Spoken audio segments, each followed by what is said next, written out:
meeting of the advisory committee. It's 7:03, and I'm going to read the following statement. This meeting is being held remotely and or in person as an alternate means of public access pursuant to Chapter 2 of the Acts of 2025 and all other applicable laws, temporarily amending certain provisions of the open meeting law. You're hereby advised that this meeting and all communications during this meeting may be recorded by the town of Hingham in accordance with the open meeting law.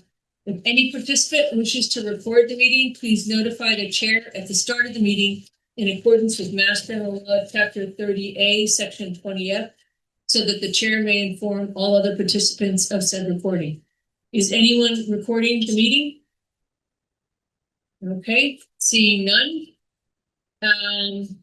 Elaine, we have HMLP. Thank you very much for again sending out the latest and greatest. That was a good version.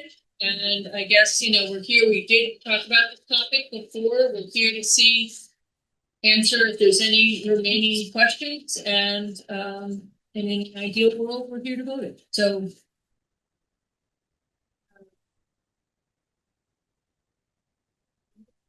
I guess, I guess I would open it up. Are there any unresolved questions? I would. So, please, yep. I thought the new version of the comment was terrific. It was a big, incorporated a lot of additional factual information, which I thought was a great step forward. I had, I guess, two questions. Really, one very minor word. There's a statement in there about even one pole falls, which I thought could be more objectively stated if a pole falls. Even is kind of an extra word that we just built a little bit.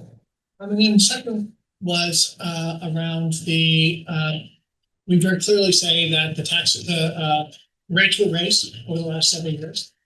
And I would raise for consideration whether we should say they were raised 16%, which I think what Tom had shared with us at a previous meeting over the last 3 years.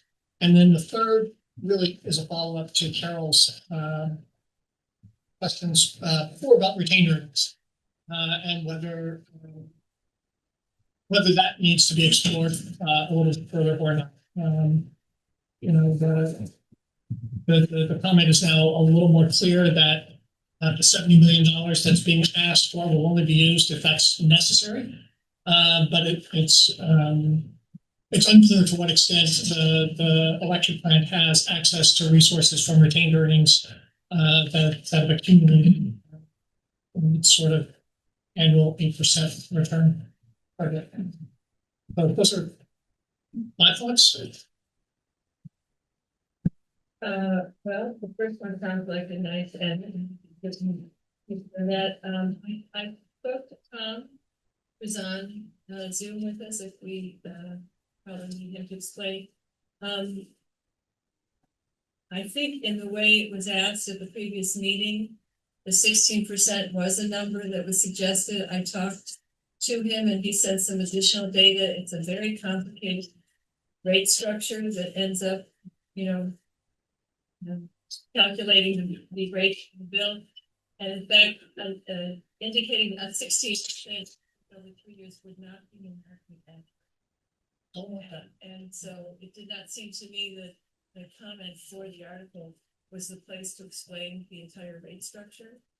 And I thought by saying that it had been raised over 3 years, address that information adequately. So that's how I handled that piece of information.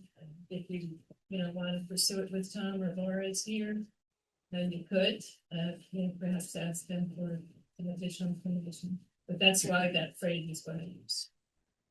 Thank you for that explanation, which makes sense. No, we're not suggesting remotely we provide misleading information, but I guess really the question is there a number that could be provided to the town so that they understand how the effort has been made to pre-fund essentially the start on this work and what the impact has been on their electric costs. I think the rate increase is not pre-funding, but that allows them to pay back, you know, the borrowing over time. The reserves that they've acquired will pay off the other portion of 100 to 110 million that they need, the difference. So those two are two different sources for two different aspects. So that's what you're asking. Yes, fundamentally, we had a lot of conversation in this room about affordability. And, you know, my dollars, when they go out of the wallet, they don't know whether, they don't distinguish between electricity and taxes. And in fact, they have to pay for electricity, otherwise they won't have lights and heat and things like that. And there's a bit of linkage in the explanation of this project between we raised rates over 3 years to so that, like, you know, for whatever reason, partly related to this project. And I guess my question, the question on, is there a factual answer that could be provided to the town to say this has been the impact of the rates over the last 3 years related to this project? This project is a $110 million project.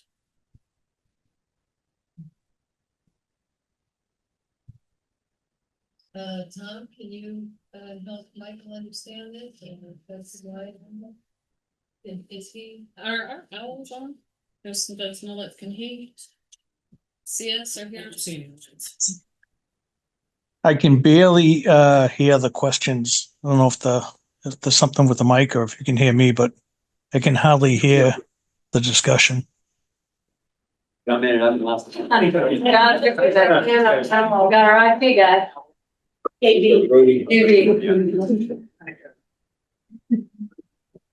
gotta use it for something, to face the rest of the day. And Laura Burns has her hand up as well, Carol. Laura has her hand up. Laura. You want that? If I may, Laura Burns, 479 Main Street, Chair of the Light Board. I take your question to be, what has the impact of the rate increases been? The rate increases which are partially related to this project on the average household, right? Yes. Okay, I didn't bring my rate slides. I have a whole slide deck on rates, which I'd love to present, but haven't had much take, you know. There haven't been many takers for that. But one of my slides shows that adjusted for inflation, your rates are now lower than they were in 2014. So if you want to talk about the impact on a household, then we need to broaden it out and look at the whole picture, I think. That's what I would say if you were to ask me, what's the impact on your household rates? Regardless of the rate increases, adjusted for inflation, you're paying less than you were in 2014. That's a good answer. So Michael, are you just looking for the article to happen let's not use a dollar amount. It was 6% a year for 3 years, correct? Yeah. Can that be said in the article? In the comment? Yeah, in the comment. Does that satisfy what you're looking for? Well, I guess what you know. What I would like to see in the comment is a communication to the town about the impact on their electricity related to this project. Laura has just shared with us that, you know, if it's true, I'm not sure it is, I'm not doubting it, but that you're factored in for inflation, your rates are lower. I don't know how that is. I mean, it is complex, I'm sure, but 3 rate increases were passed 6%, 6%, 6%. One of those had to be dialed back a little bit because I'm sure there's this complex explanation about how rates work. But the electrical plant was ending up with more than 8% profit, which it's not allowed to do under the state law. And so one of those was not a full 6%. But I just feel like, you know, some of the discussion around this project has been, it's not going to affect your property taxes. Actually true. Also, largely not relevant to people's pocketbooks. I mean, it's, you know, because everybody has to pay electricity. And so I just think that when we're communicating about the project, there has been a real impact to people's pocketbooks as a result of it, and it's gonna be embedded for the next 20 years. As we pay it off. Jay? I'm with Michael 100%. Clearly, it costs money to spend to bond $100+ million. And if we hadn't done this, and our rates really are lower now than they were before, they would have been a lot lower. So I think it is important to get some numbers in there so that, I mean, not that anybody's going to do anything about it, but I think it is pre-funding, whether it's a lump sum or allowing the power company to pay this off without further rate increases. I just think it's prudent and transparent, to use an overused expression, to say it. And whether it's 6% for each of the last 2 years plus another 4.5 or whatever the heck it was, I think we simply need to say what it is. If in the course of discussing it or defending it, if anybody objects at some meeting, or somebody else wants to get up and say, just by the way, through other mechanisms, your rates are actually even lower than they were before, notwithstanding this additional cost, that's fine too, but clearly it costs money to do this, and the ratepayers are paying for it. Let's put it in. Figure out the way to do it. You could say approximately 6% a year, you could say approximately 16%, you could, whatever. I understand people who focus on complexities of rates are kind of, they get very cautious about saying numbers, but, we're looking for round numbers. That's all. Figure out the best round number and say it. Can't hide it when you're spending $100+ million. Is it helpful to include our rates comparative to I don't think. other towns? No, everybody knows that Hingham has favorable rates. Well, I don't. we're kind, I mean, respectfully, Jerry, I guess I'm saying that everybody already knows what their bill is. So talking about the 6% increase, I'm writing that check electronically, but paying that, I know that too. So and I'm not saying we need to do it, but I'm just saying that's. I don't think it's working. Again, I think anybody that thinks about this sort of thing is happy that they're paying electrical rates in Hingham rather than Weymouth, because they pay twice as much in Weymouth. And if you want to put it in, you can. But again, the point is that if we hadn't planned to do this, and if we weren't going to do it, we'd be in an even better position, which would help to balance off some of our other tax increases. So I don't know. I think that's it. You can be as comparative as you want, but I just simply do have to say this has happened. And here's an approximate one. So I was gonna say, instead of hand it be up there. I think the other part of it though is that this is the second warrant article on this project. Because 2 years ago, we had the warrant article transferring the land through HMLP. So this has been planned is already known by anybody that reads the plan. We understand isn't everybody. And I think the message that I'm glad is in this comment is that HMLP has been forward thinking, forward planning, anticipating and preparing for this project, setting aside money for it, is now covering all but 70 million of the 110 million. So in fact, the borrowing is only 70 million at the max, if it turns out to be that much. So, I think they're in a comment, we're always trying to balance the different sides of a project. And I'm glad those are in there. I would tend to agree that most people are aware that their electric rates have gone up, and if they've been concerned about it, they've asked that question, why? And they've gotten the answer from HMLP that this is preparing for a project. The town meeting has already authorized moving the land for it, so it just did, I don't have any problem with putting in the 6% approximately if we think that would be incredibly informative, so I don't. I have another question, but I was gonna please type in here. I've seen a lot of comments on social media about the rise in electric costs, and maybe this would help people understand why. Because I don't think everyone does read the warrant. I don't know why everyone doesn't read the warrant. But I don't think everyone reads this and understands it or remembers that 2 years ago we did this, so maybe it would be helpful for people to understand that we've already embedded this rate increase in, so now, and this is why, and this is what we're doing for that. Maybe that would be a positive approach. I actually think putting the numbers in will strengthen the warrant article. Because it will indicate that those rate increases. Somebody reading this might say, might be skeptical. Of that there might be additional increases. I actually think putting in, to Jerry's point, approximate or whatever would strengthen the article and, yeah. Agreed. Laura, can you work with Elaine to come up with, and Tom to give us what would be a factual statement as to the rate increase over the last 3 years? And I realize it's hard, but some indication of what it's meant to the ratepayers? Sure. Awesome.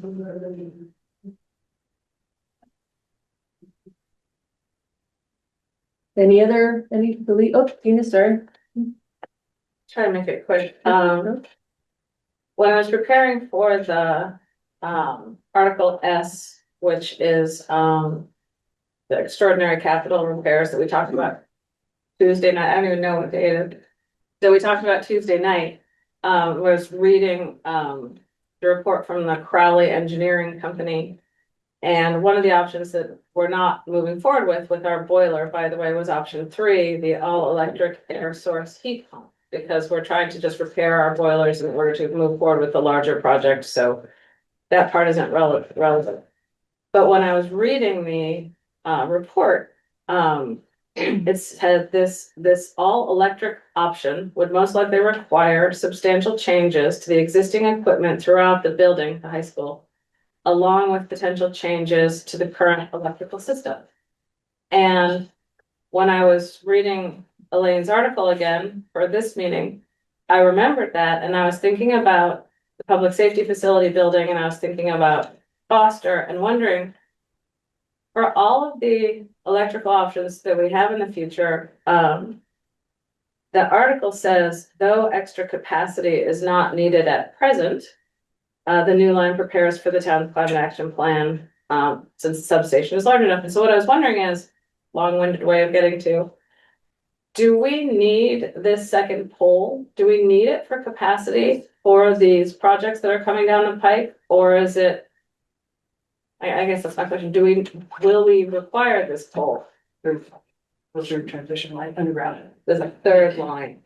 Underground. Yes, for that additional capacity that we are building into these buildings and our new specialized stretch code projects and stuff. Demand has been pretty flat for the last 10 years. We don't need it now, but depending on the rate at which electrification happens, eventually we will need it. If you're assuming that we're all headed in the direction of electrifying our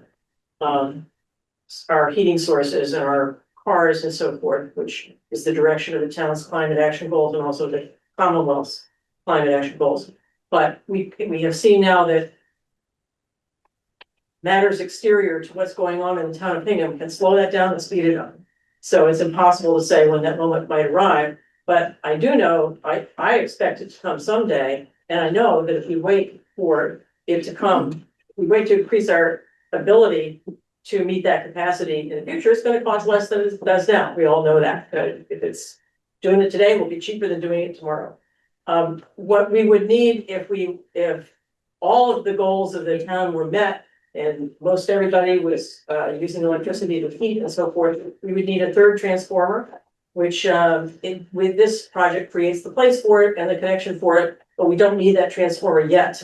So that is what someday that moment will come. We will get that new transformer, but it's pretty impossible to predict based on what's going on in the greater world today when that moment will come. Is that? Yeah, that actually really does answer my question. I appreciate it. Can I add one follow-up to that? Right. And this is, kind of a positive.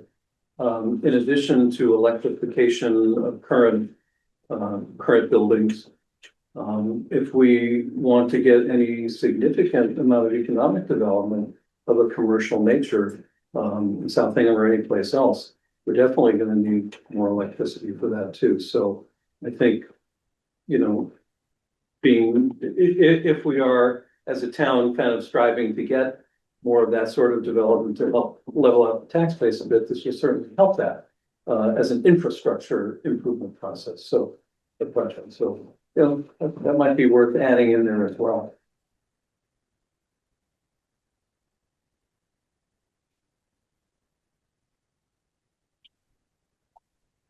Fiddling? Sure. Well, Version number. Yeah, Yeah. I just want to remind you at the, Let's look for the dates. just want to remind you at the party, there is an award for the most drafts. Are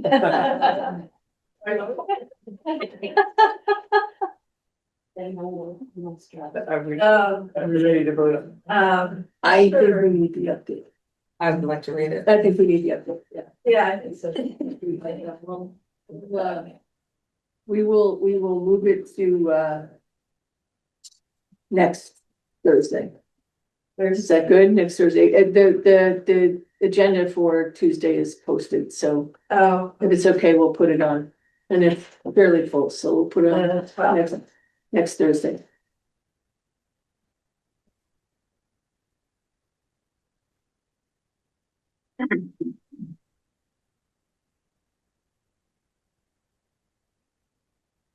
Uh,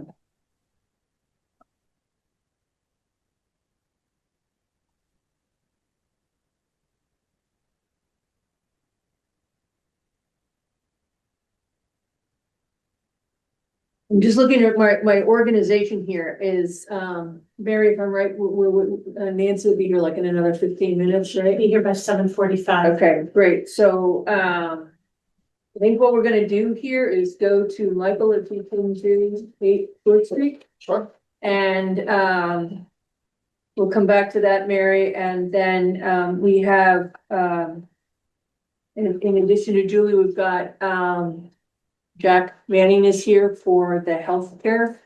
So Steve, it's okay with you, we'll do that after, so I'm moving that up a little bit, okay? All right, so if you want to start with 8 Short Street, please. Sure. I was not going for the greatest number of drafts either with the sale of 8 Short Street, but I think hopefully the last version that I circulated probably yesterday captured requirements and the input that folks have had. We had a hearing on this a couple weeks ago. It's property at 1857, 3-story building that the town proposes to sell. And the money will go into capital stabilization fund. And yes, I would stop there. We've had the discussions. Yes, sir.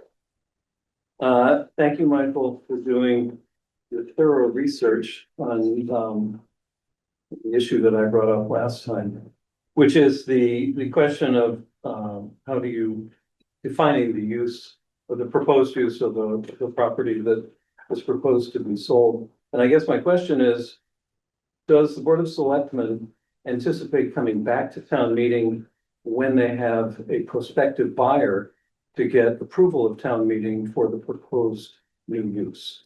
And so that's not my understanding. You have an answer? I do. Okay. I'll jump in. Only in that I did check with John Poffling.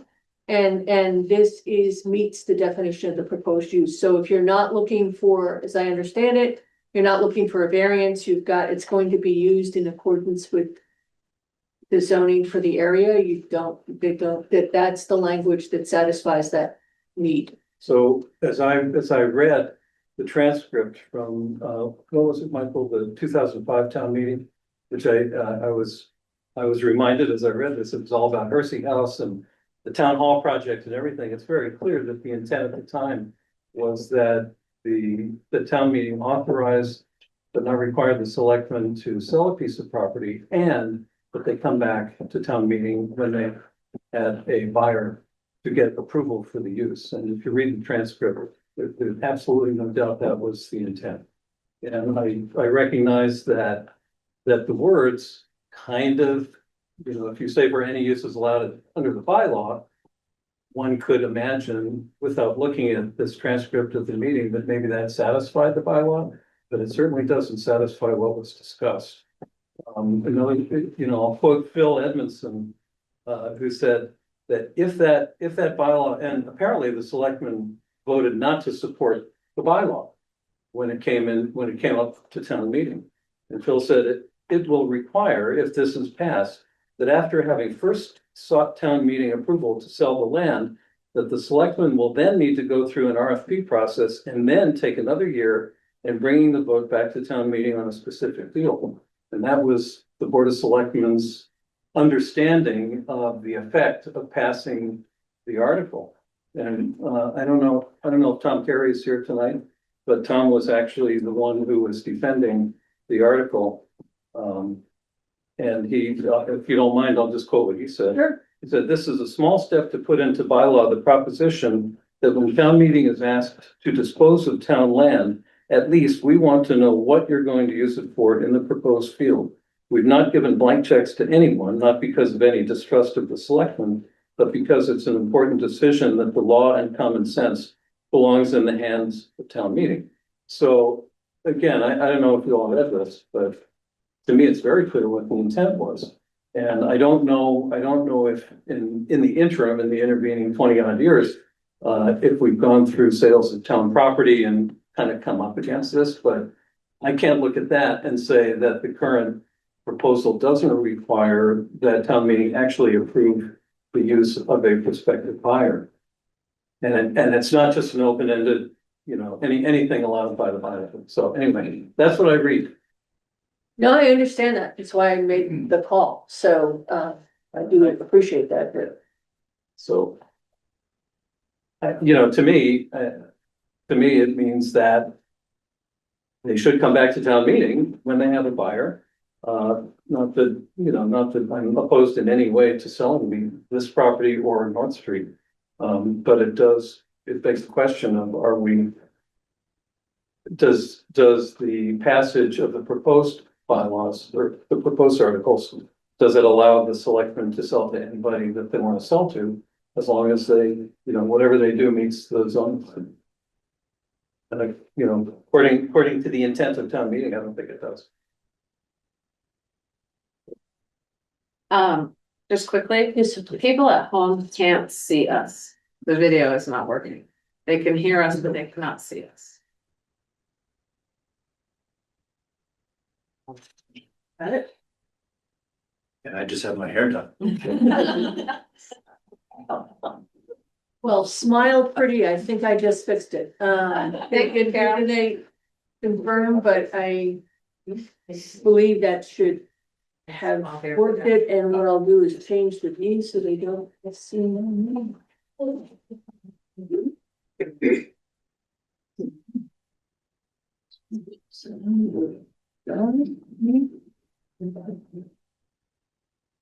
And incidentally, I wouldn't even be recommending any change to the language of the proposed article. I would simply be recommending or suggesting that we put something in the comment reflecting what I think the intent of town meeting was 20 odd years ago. Yeah, so in just reading through the comment, it seems to me that the recommendation is anticipating that second pass by town meeting and basically incorporating it into this vote. You could strip it out and make it two pieces if you wanted to by having town meeting not approve the use for any use permitted under the bylaw.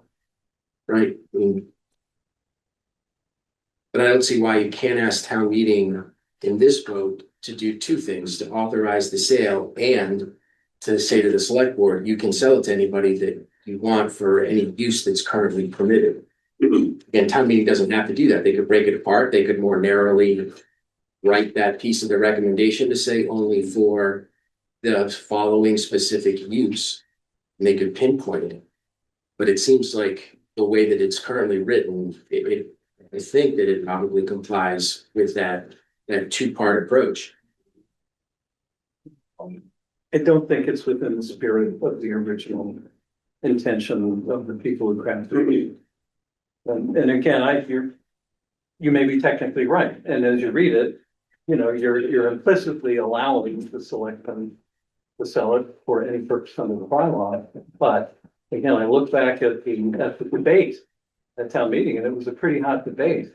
And the intent was very clearly to allow town meeting to take these few parcels that from time to time come up for sale, and to say specifically whether they would approve the proposed project, whether it complied, you know, assuming it complies with bylaws. There are many things you can do under the bylaws in different zoning districts. And I think town meeting wanted to know what. So again, you may be right technically, but I don't think it meets really the intent of the people that were proposing this at the time, and the way they presented it at the town meeting. Steve?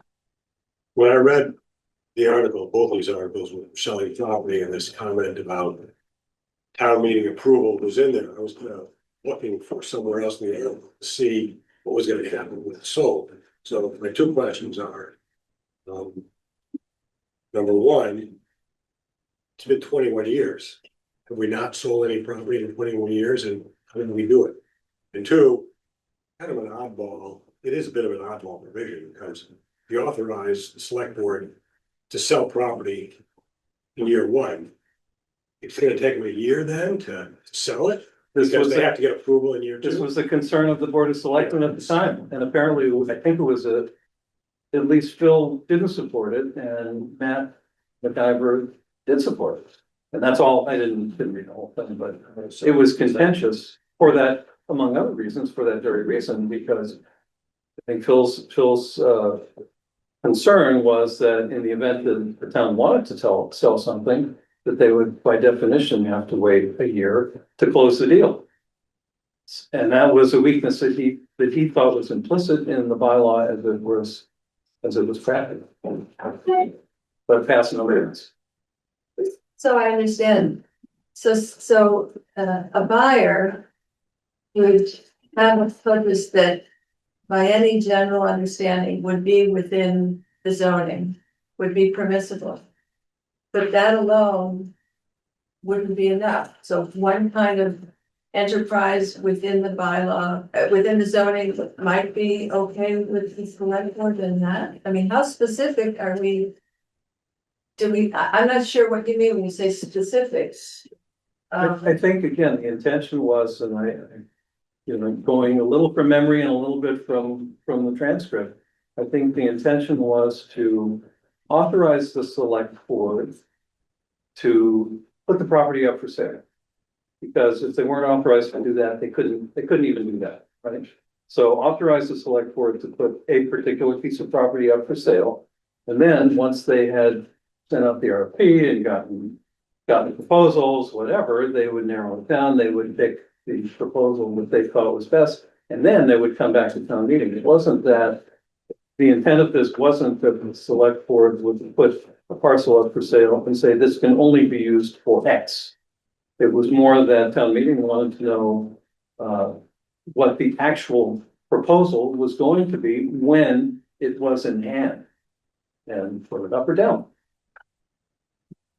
But it wasn't trying to pre-select a particular outcome, more to approve a proposed outcome at a later date. Who's in this? Mary, sorry, just you have something. What? I would just make a couple comments. There are times when town meeting is asked to authorize, to delegate its authority to the select board. Any of the decisions the select board would have to make would have to be duly noticed, public process. I'm not suggesting that a select board meeting takes the place of town meeting, but there is a public process when town meeting delegates its authority to the select board for this or anything else. I'd point out two other things. Our select board, one of their goals for this year has been to look at and potentially look to sell town assets in response to a lot of citizen input and based on all the capital projects we have. So this is in support of one of the select board goals. And the last point I'd make, and you know, I don't know how it compares to 20 years ago, but if I think about the real estate world today, I think if there was a town meeting requirement for town meeting to have to approve something, it's gonna make it more difficult for the town and the select board to potentially sell this property.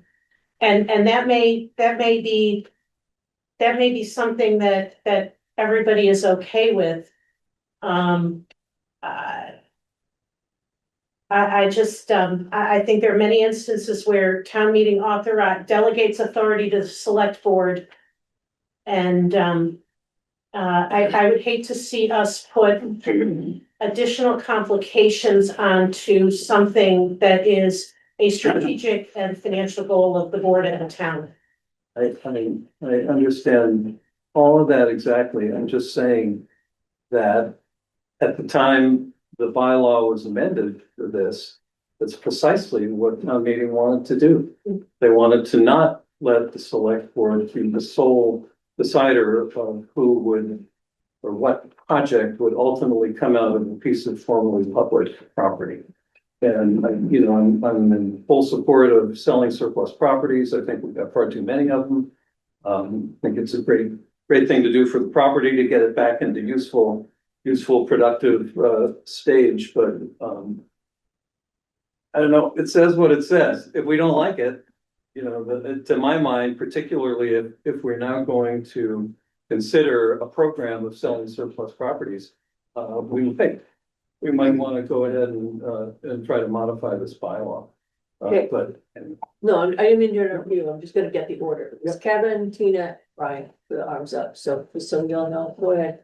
So just picking on you because you've taken up the mantle of of understanding this when 2005. the original ones. Yeah. So, So back when you were in high school. Yeah, I'm I was gonna say before, taking the hit here. I just wonder, given that framework, if the two-step process occurred, authorization to sell for this particular use, whether at a subsequent special meeting or annual. And the sale takes place, and a week goes by after the sale, and the now owner of the property decides to change its use to another use that's permitted as of right under the zone. So now what has been accomplished? And the same thing, I suppose, would be the case if it were to be sold a week after it was sold to the buyer, who then sold it in private transaction to somebody else who used it for a different right that they were entitled to use as of right under the zone. It's a great question, and in fact, I think during this discussion, somebody brought that up, because part of the bylaw it says that any restriction would terminate after the initial buyer moved along. So it was kind of weird that way, and I think somebody was critical of the language for that very reason, but I'm not sure it was a very super well crafted bylaw, but again, the intention through this was pretty clear. I just wanted to follow up on what Mary had said because it stuck out to me, which is town meeting delegates authority to the select board. Is that legal language that can override the bylaw? I was asking you, yeah, right, so. What we're talking about is just town meeting.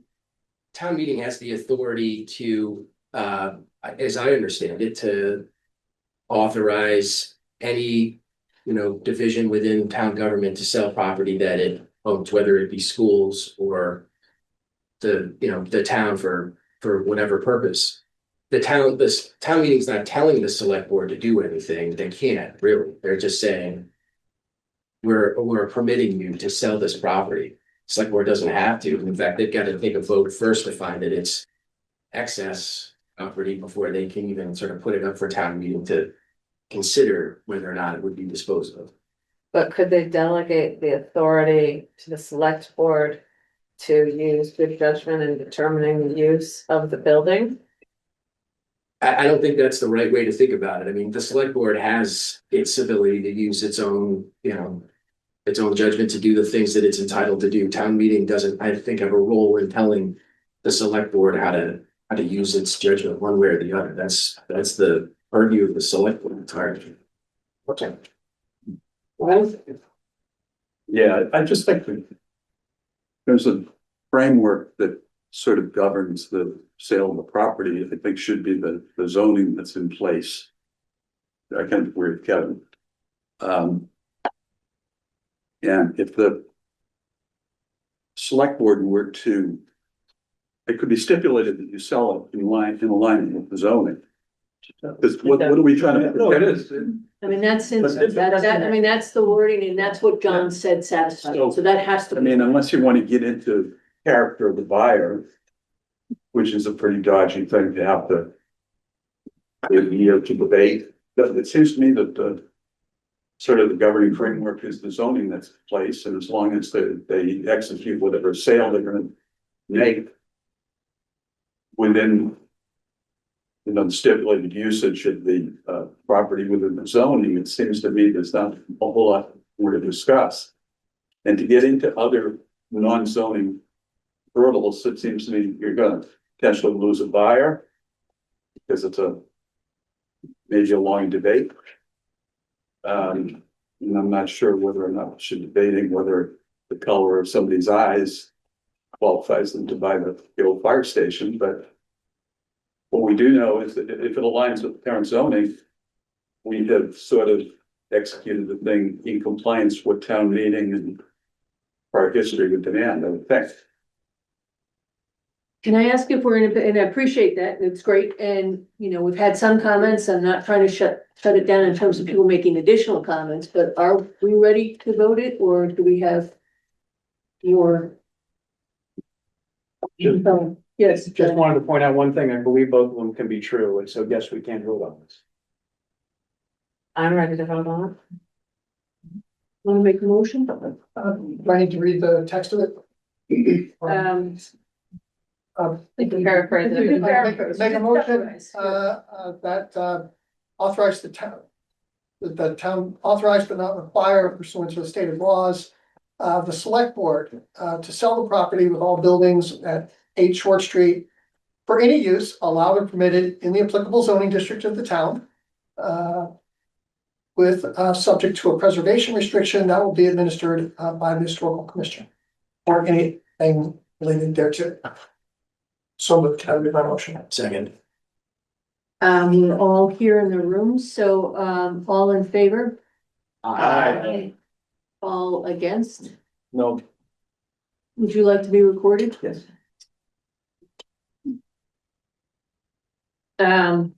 Great, thank you. I'd like to move along to FF if we can. Steve? Okay, you can think that, Julie, we're gonna walk us through.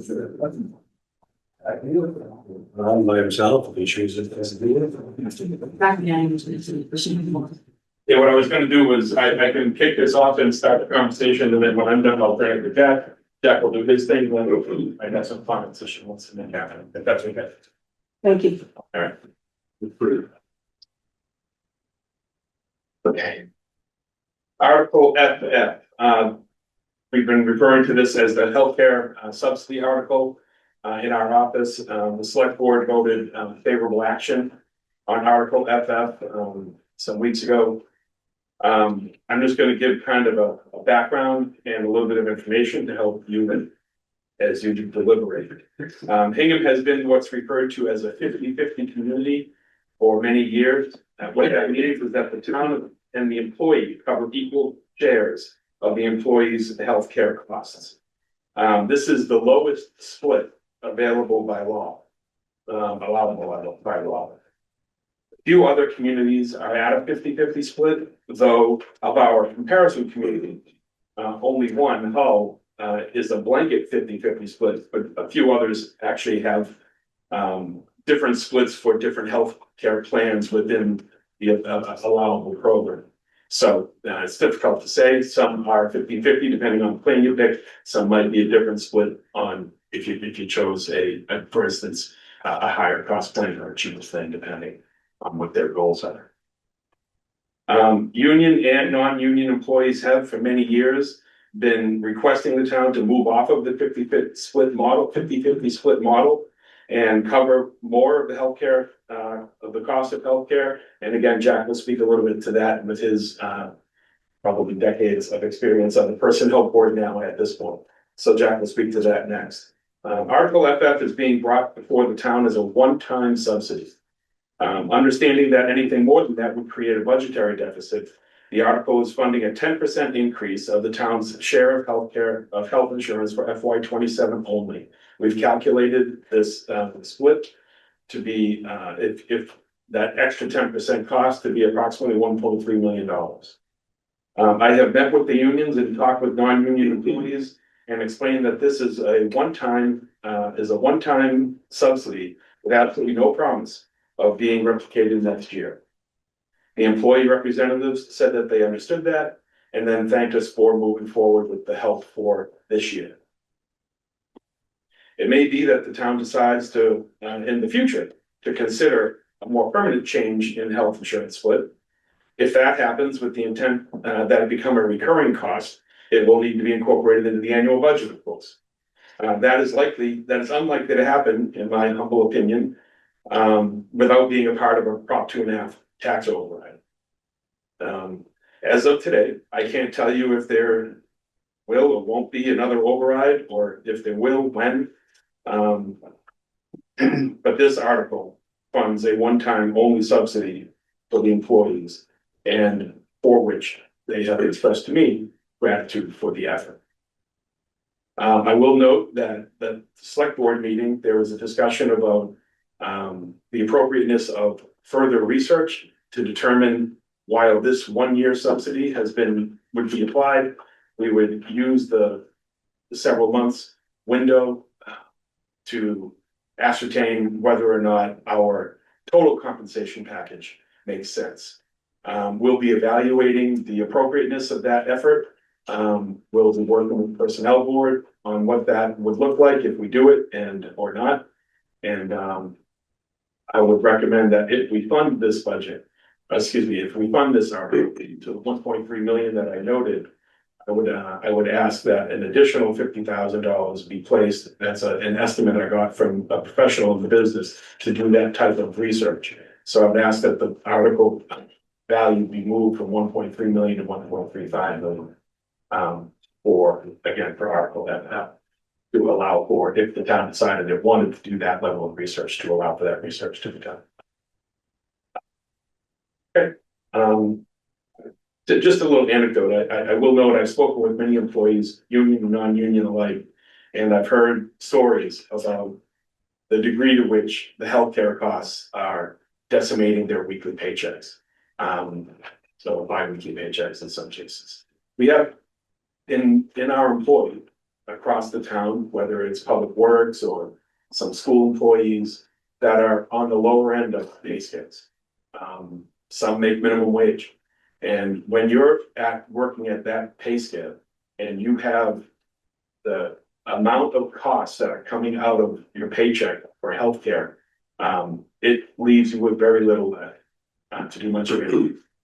So my opinion, I think this rises to the level of an emergency. I think it's important for us to care about our employees and to react accordingly when we see these types of things happen. There has been year after year of extremely high increase in healthcare costs, 8%. And that's when you're getting a 3% cost of living adjustment in your paycheck, it results in lower pay each year. So I think that's something that should be considered in your deliberations, and something that Jack and I hear at the table over and over and over again. The unions, it's something I hear in this building with the non-union employees. So I would ask you all to consider that. Right, I'll turn it over to Jim. Good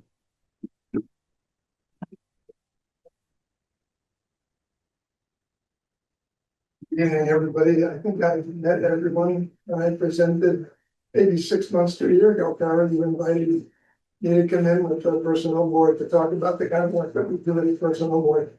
Besides having a lot of fun, we do the negotiations for the different unions that work for the town. And we have probably six. We have two in fire, excuse me, one in fire, two in police, two in DPW, and one in the library. So a total of 6 units that we negotiate with. These contracts typically run 3 years in term. And I would say that once we open our negotiations with these units, and get past the pleasantries, we have to listen to a conversation about healthcare. And it's really because I think most people today look at their total compensation as being whatever they're picking up in their paycheck, in their pay, and whatever healthcare falls off. What that means to their take-home pay. And as Tom just said, and everyone is aware, we're 50-50 down in town. It's a strategic disadvantage for us as a town when we try to negotiate terms of new contracts. And as well as people who are non-union who have to work for town hall. When we go out into the marketplace and we're competing for the best and brightest, which is what we typically want to hire here at town hall.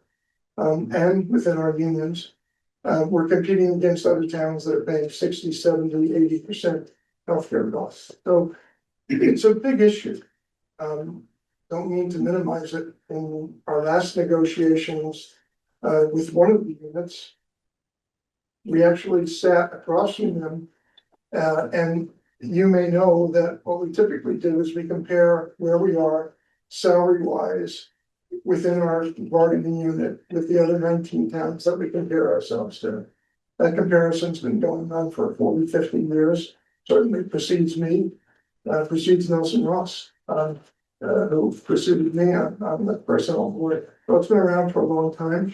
It's been a terrific way for us to use comparisons and for us to make sure that we're taking care of our people. And we always try to be at the median plus one. In one of the last negotiations that we had, which we just closed about 4 or 5 months ago, the unit actually sat down with us and said, we're not interested in just talking about a salary. We're going to add the cost of healthcare into the negotiations. We're going to calculate what our compensation is, plus the deficiency in healthcare, which are at 50-50, and the towns that we compare ourselves to are typically at 60-40 or 70-30.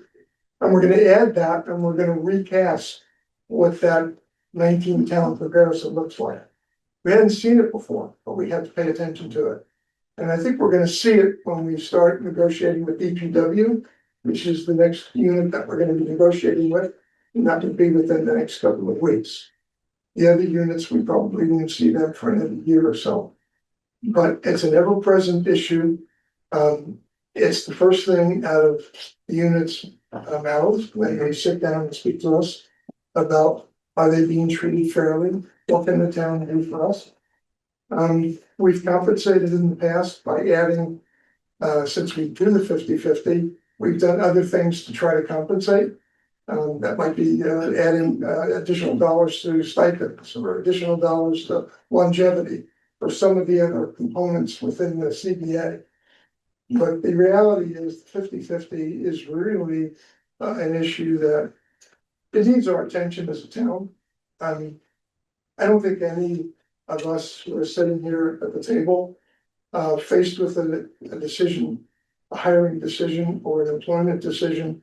If we had a company that was interested in us and was paying 70-80, the town of Hingham was paying 50-50, and the jobs were basically comparable.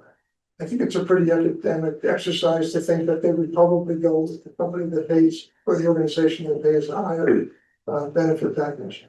So it's something that I would ask you to seriously consider.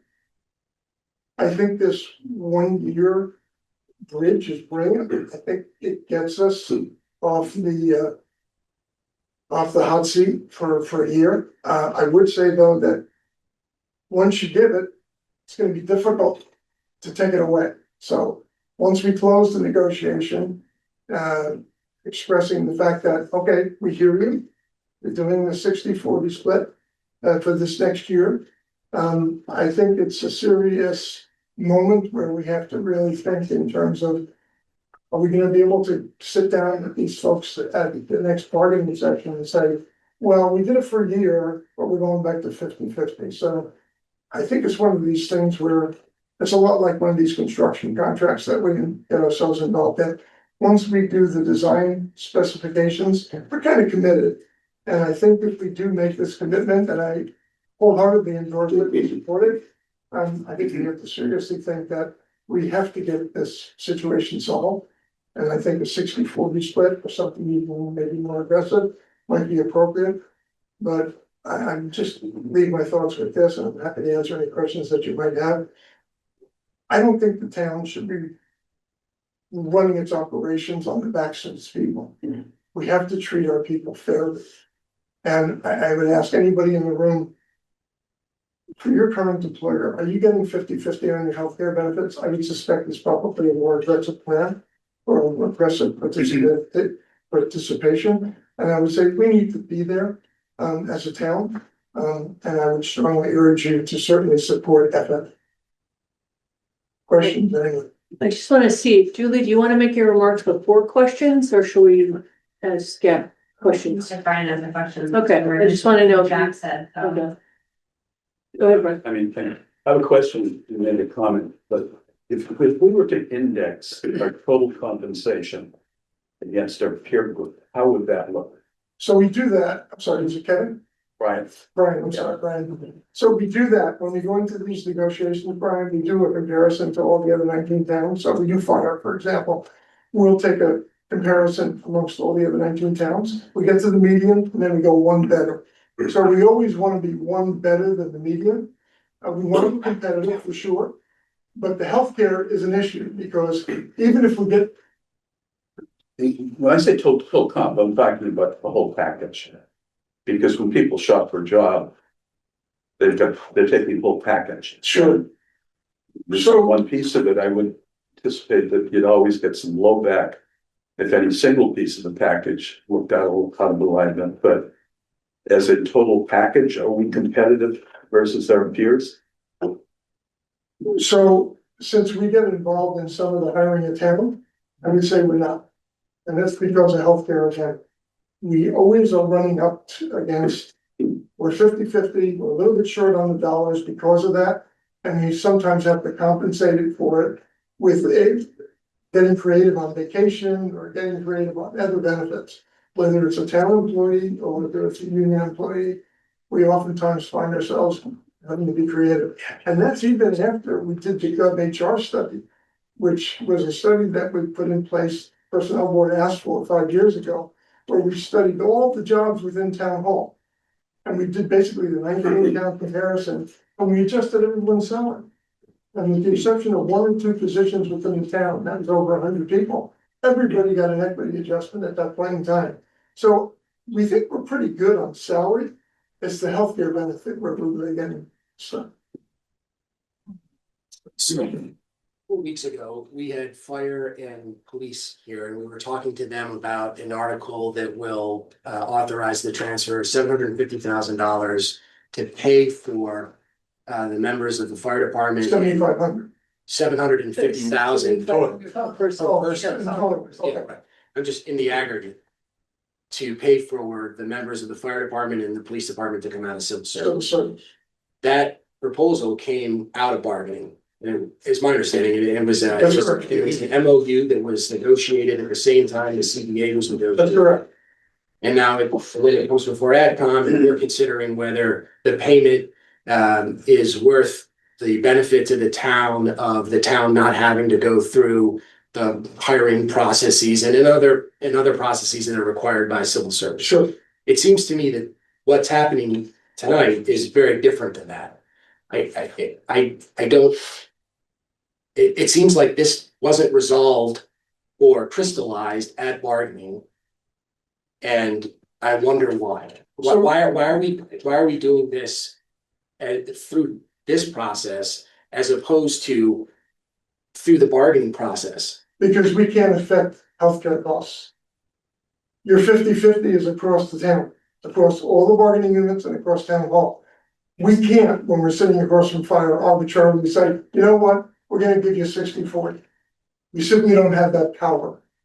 So I can appreciate that, but I don't think that the personnel board didn't have the power to take the fire or the police department out of civil service either. That's a town meeting decision. Agreed, so we asked their permission, they wholeheartedly supported it. We agreed on a number that we thought was an acceptable and a reasonable amount of money to put in the hands of each one of the unit's members. And with the hope that we can get this past town vote, at town meeting, and then we can get out of civil service so that the police and fire don't have to hire the people that show up in the civil service. Summaries of people who are available, but we can hire the best person out there. Right. And we want that freedom. Right. And that's why we're doing that. No, and I completely agree with that. And I think that, you know, as proposed, I understand that proposal. My question is more about just the process, because it appears that this proposal wasn't bargained. And I'm concerned about. So we can't, setting aside. we can't bargain it by unit. We don't have that power. No, The personnel board does not have that power. Yep. I help answer. I think you should. I don't want to stuff the project. The personnel board negotiates 6 unions on the town side, and then the school committee negotiates all of the unions on the school side. Personnel board, even if they were to negotiate, Kevin, with the fire and police and the library unions of a different healthcare split for those individual unions, that would count towards the non-union employees. That would have to be a separate article change in the bylaw. And second, and B, it wouldn't affect at all the school unions. The intent was to maintain a similar split across the entirety of the town, is what he's trying to say. They don't have the authority to negotiate for the schools. On top of that, it will be a $1.3 billion hit to negotiate a 60-40 split with the budget. So what the select board and I are trying to say is that we can't afford to take that hit within the budget. It has to be done outside of the budget. So that's why we're proposing to do it with a one-time subsidy article. It takes it out of the negotiations and out of the operating budget and puts it into the one-time. That's why we're calling it a subsidy rather than, we're still a 50-50 town with a one-time 10% subsidy. That's unfortunately the way we would have to work. The other ones can't afford it budget until we get to another override year someday. So that's, I didn't mean to. No, it's a better explanation than I did. See if I could help. Yeah, but I don't know if that is the budget, but we literally do not have the power at the personnel board to sit in negotiations with any of the particular units and negotiate a higher healthcare percentage. Steve, do you have a It would have to be the select board that would have to hear that issue and vote on the issue of, okay, you know what? We're gonna go 60-40 across the town. Or you're an advisory. Kevin took care of my question. Can I just, I'm sorry, Carol, I wanted to make one last point. I've been talking today on behalf of the select board and advocating for this article. I just want everyone to know that I do not use the healthcare. I don't have a personal stake in this, just so you know. Tom, I think this might be a question for you. In the locked-in study or report, there's something called the gig loss ratio. It's the GSC. yeah, the claims divided by the premiums. Do you know the Hingham gig ratio? Yeah, Loss ratio? scary, 107%. So we are over. Yes. We are unemployable by any uninsurable by any private insurer. The GIC has to take us by law. So 60-40 would bring us to where? 60-40 doesn't affect that issue. The GIC is our healthcare provider, and they moved to them in 2017 as the healthcare provider. They're required to insure our people, period. And then we internally in the town determine the cost for it and how we're gonna divide up the cost of that. But they assign us a cost of insurance and we split that up. Is it fair to say our employees are sicker than the average? It seems that way. I'm speaking with the, Small group, right? It's 100 people. Right? oh, no, this is all of the insurance. Oh, this is all, Yeah. yes, yes. The, So it says in the report, the it target feels is that way, 87 yes. to 90. So in my conversations, so a little bit of background information, and in my conversations with the unions, we've been talking about that there's something called a mitigation plan, but when we moved over in 2017, there were savings for the town. Legally, those savings get put into a mitigation plan that the unions can determine how best to distribute those funds for healthcare purposes. And one of the things that we've been talking about is whether or not a wellness plan makes sense to try to bring our ratio down into the 90% range where a private insurer might be interested in taking this. That only really matters if the employees have an interest in being insurable by a different entity other than the GIC. For the record, I did ask the Blue Cross Blue Shield, who was did not want to provide us with a quote because of our ratio. They didn't want to insult us. We're their host community, but I have a relationship with them. I know them because they're, again, based here in town. And they said, because you asked, we'll offer you a cost. And that cost would have been a 35% increase in our healthcare cost to move from the GIC to Blue Cross. That, again, is a completely separate issue than what the internal split of cost. Thank you.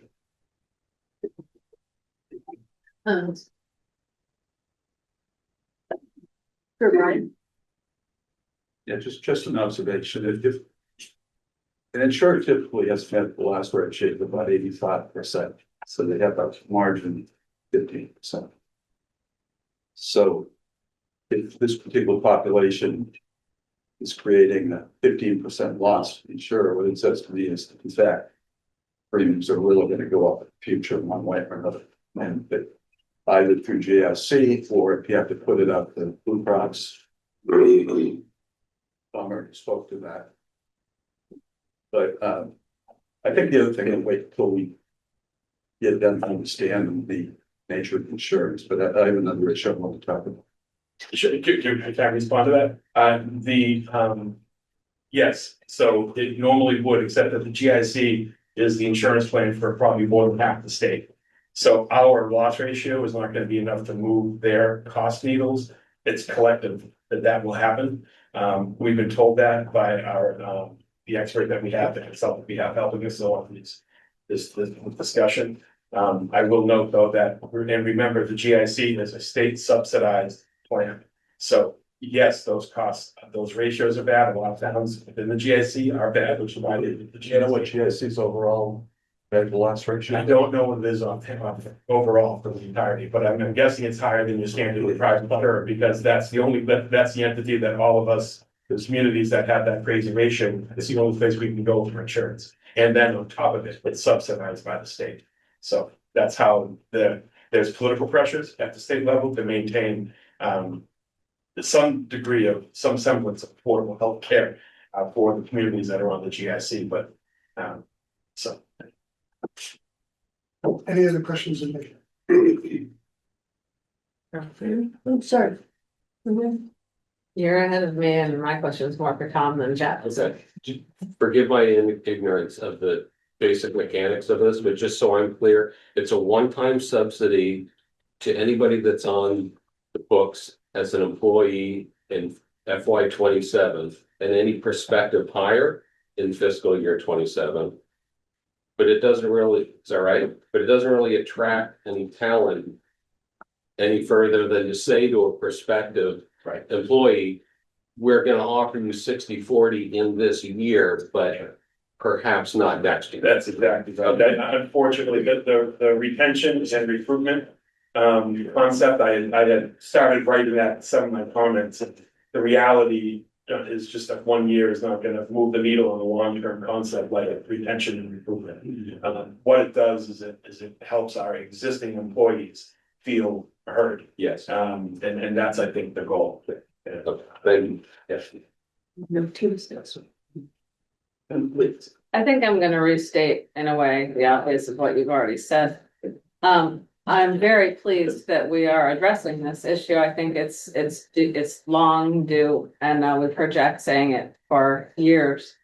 And I agree with you that it kind of rises to the level of emergency.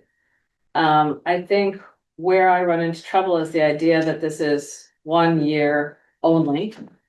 And that this emergency is not going to be gone next year. And to institutionalize this, will require the select board to potentially do the work to call us a 60-40. We'd have to do a warrant to be a 60-40 town. But we would have to work it into the budget. And again, the only way I see adding $1.3 million to the municipal budget in any given year is in an override, because then that would reset the base, so we'd have the money going forward. That makes sense to me. But we don't have a projection on when we will do an override. So then there would be an assumption that until then, we would do this again as a one-time stipend for as many years as it requires before we do that override. That's, I mean, Jack apparently shares that concern. I think I share the concern. I will note that when I met with the unions, I was very frank. I was very clear that this was a one-time only subsidy, no guarantees. And again, in that meeting, they thanked us for the effort in divulging what they're going through, and said that they understood that this act was a need. That doesn't mean that next year would be easy to say we have to pull it back until an override occurs. But if that's what ends up happening, that's what ends up happening. We have to do what we have to do. We've been very, I think, forthcoming with all the employees about that. The 1 year nature of this. I would also say, while I sat here and told you I don't know when an override will be, I truly don't know when an override will be or if one will happen. But, you know, we contemplated back in 23 when we passed the override, that an override would occur in FY 28. As we all know, none of us, we haven't touched that stabilization account to fund the ensuing years during the financial management plan 24 to 28. So there's money there. So maybe we can bridge a couple of years without another override. I think that would be appropriate. So maybe we're talking 2 years, 3 years before an override conversation would be on the table and front and center enough to consider actually moving forward and then adding something like this into it. Now, that's another conversation, right? Is the override when we get to a point where we feel we need one, size. And that's, you know, that's a difficult thing, as I learned from it, as I learned personally in 2023. Sizing an override is a complicated matter. But you know, again, this seems like something that, you know, we hear from a lot of people that it's important. And so I would imagine it would get added to the cost of override at some point. Whether that happens in 28, 29, 30, I don't know. Just as a no, it's fine, thank you. I just want to, if it's a comment or a question, because we'll have time for comments after, so I just want to keep it to question, okay? 2 questions. Are you aware of any other towns that have done what we're considering here, which is raise the contribution by 10% for 1 year only? Right. So this idea was originally raised and brought to me by Kevin Feely, our labor attorney. And I don't want to misspeak. My recollection is that this has been done in another community that he had represented in the past. I can find out for sure and send to the committee when I know. And the follow-up is, where is this gonna live? Like the result, it's gonna be a town meeting vote, and are there then going to be amendments to CBAs? Are there gonna be separate agreements with some of the non-union, like? You mean mechanically, how would the benefit be received by the employee? And the reason I mention that is because, you know, it's my understanding that typically when you put a benefit into an agreement like this, it stays in until it gets bargained out. And I understand that we're all saying one time only, except we might do it again on a one time only basis and then again until an override, I think is kind of what's being sort of discussed here. But I want to understand that because it seems like, I mean, this is an incredible thing to do. And I would just imagine that anybody would be would be incredibly reluctant to give it up. And I just want to kind of think through what that looks like. Sure. So mechanically, how it will, there's a couple of different ways you could roll it out. We could roll it out in a weekly paycheck as a stipend, of, prorated stipend over the course of the 52 weeks, or some people are bi-weekly, but in their paychecks. Or we could do, quarterly payments. We have to look at tax impacts of the different, of providing those costs in different ways. We could also lower the cost of their healthcare share for that 1 year only. There's a couple of different mechanisms we can use to employ the dollars. I would note that, how my accounting department is gonna be able to move with that will be a consideration as to what I decided how we would apply that money. But there's a couple of different ways to do it. A big consideration I would add is the tax engine. But to be clear, we're not changing the plan. No, The plan is still a 50, to your point, the question, the plan is a 50-50 plan. this This is a subsidy we are to still, pay the 10% to the employee. and it would not end up in the CBA. Now, to the gentleman's point, and we wouldn't be reopening LOAs, contracts or anything else. If that's part of your question. I have spoken with Kevin Feely about that, and the negotiations, the discussions that we're having with the unions will likely at some point require me to simply ask, does anybody not want to be a part of this? And my guess is all representatives for all those unions will say that they do want to be a part of it, and that will negate the need for MOUs and negotiations and CBAs and the like. We'll be able to do it. And to the extent that someone doesn't want to be a part of it, again, it's not a CBA negotiated item, we simply wouldn't provide the subsidy to that group. So I really don't expect that to happen. Okay. All right, I just want to follow up on the mechanics and the execution because of tax impact. Right. I guess what I'm wondering about is if I'm an employee and I get a subsidy and, okay, let's just say my subsidy is $100 a month. If I have to pay taxes on that $100, then maybe it's 75. Will that be 60? Will that be a 60-40 split? Or if I have a tax liability, will my effective benefit contribution be somewhere between 50 and 60? It would end up lowering the 60. If you're counting it as what you're actually receiving, we're probably end up lowering from something less than 60. With the dollars that we're gonna receive from the appropriation won't change, and that will get divided accordingly across all the insured employees. And again, provided in one of two ways, either in a tax impact way or by lowering their other ways, lowering their cost of healthcare, which would shield it from a tax impact.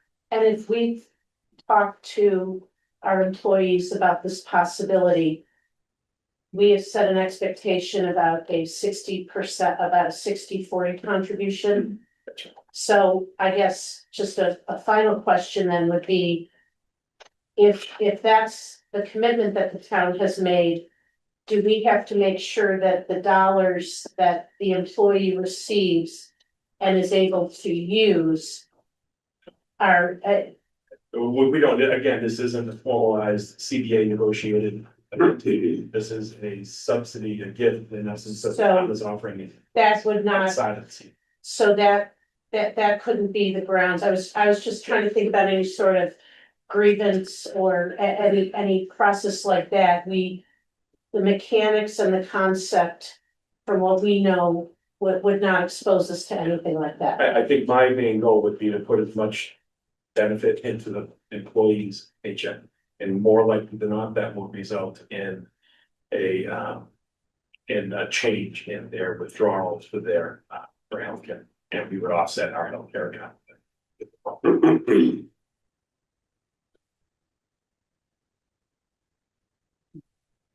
Jerry? Yeah, just a quick question. Would you mind touching a little bit on the arithmetic?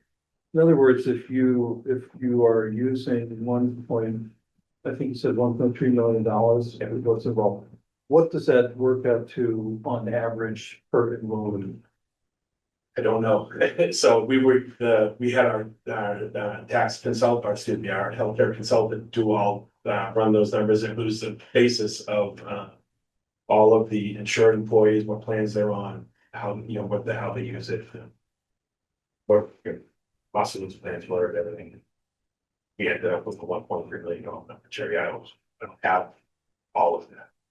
Is that something you could? It's absolutely, I just don't have it standing. Trying to get my head around. Absolutely. What the big number is, what the individual numbers are, and how it all.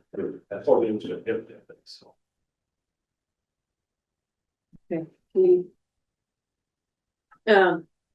Thanks, Tom. Yep. Do you have anything to add to it, or should we move on to Steve? Okay, Steve, you're up. I guess right now what I'd love to do is have comments among the group.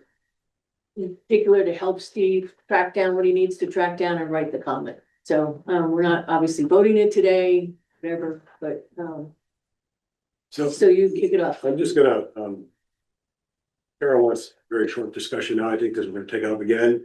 So I've listened to everything and on the fly, trying to distill as best as I can, sort of a framework to think about it and come back for the next discussion. It's the way I've been thinking about it. So, first, thanks everybody for the presentation. Appreciate hearing all that. And, I certainly understand, sympathetic to, personnel issues, healthcare costs, the fairness, to employees that's involved. Question that I think about is this the right decision or not the right decision? And if I were to back up to the very high level, which would be, is it even for AdCom to second guess a decision if the decision was a new policy to go from 50 to 60 on an ongoing basis with funding? I think if it were that big picture, we'd rely on Jack, we'd rely on Tom, and we'd be dealing with a greater, bigger budget, not this narrow question. That's a big policy question, but we don't have that big policy question. We have a 1 year, one-time stipend, which I think by itself raises some questions. It raises questions like what happens next year, and Jack has already shared some of his thoughts on that. It raises what's the path forward, and it raises what Kevin pointed out, why outside of bargaining. And so even if after all of those considerations, you concluded that, yes, this makes sense, it's the right thing to do, it's fair, it's a 1 year stipend.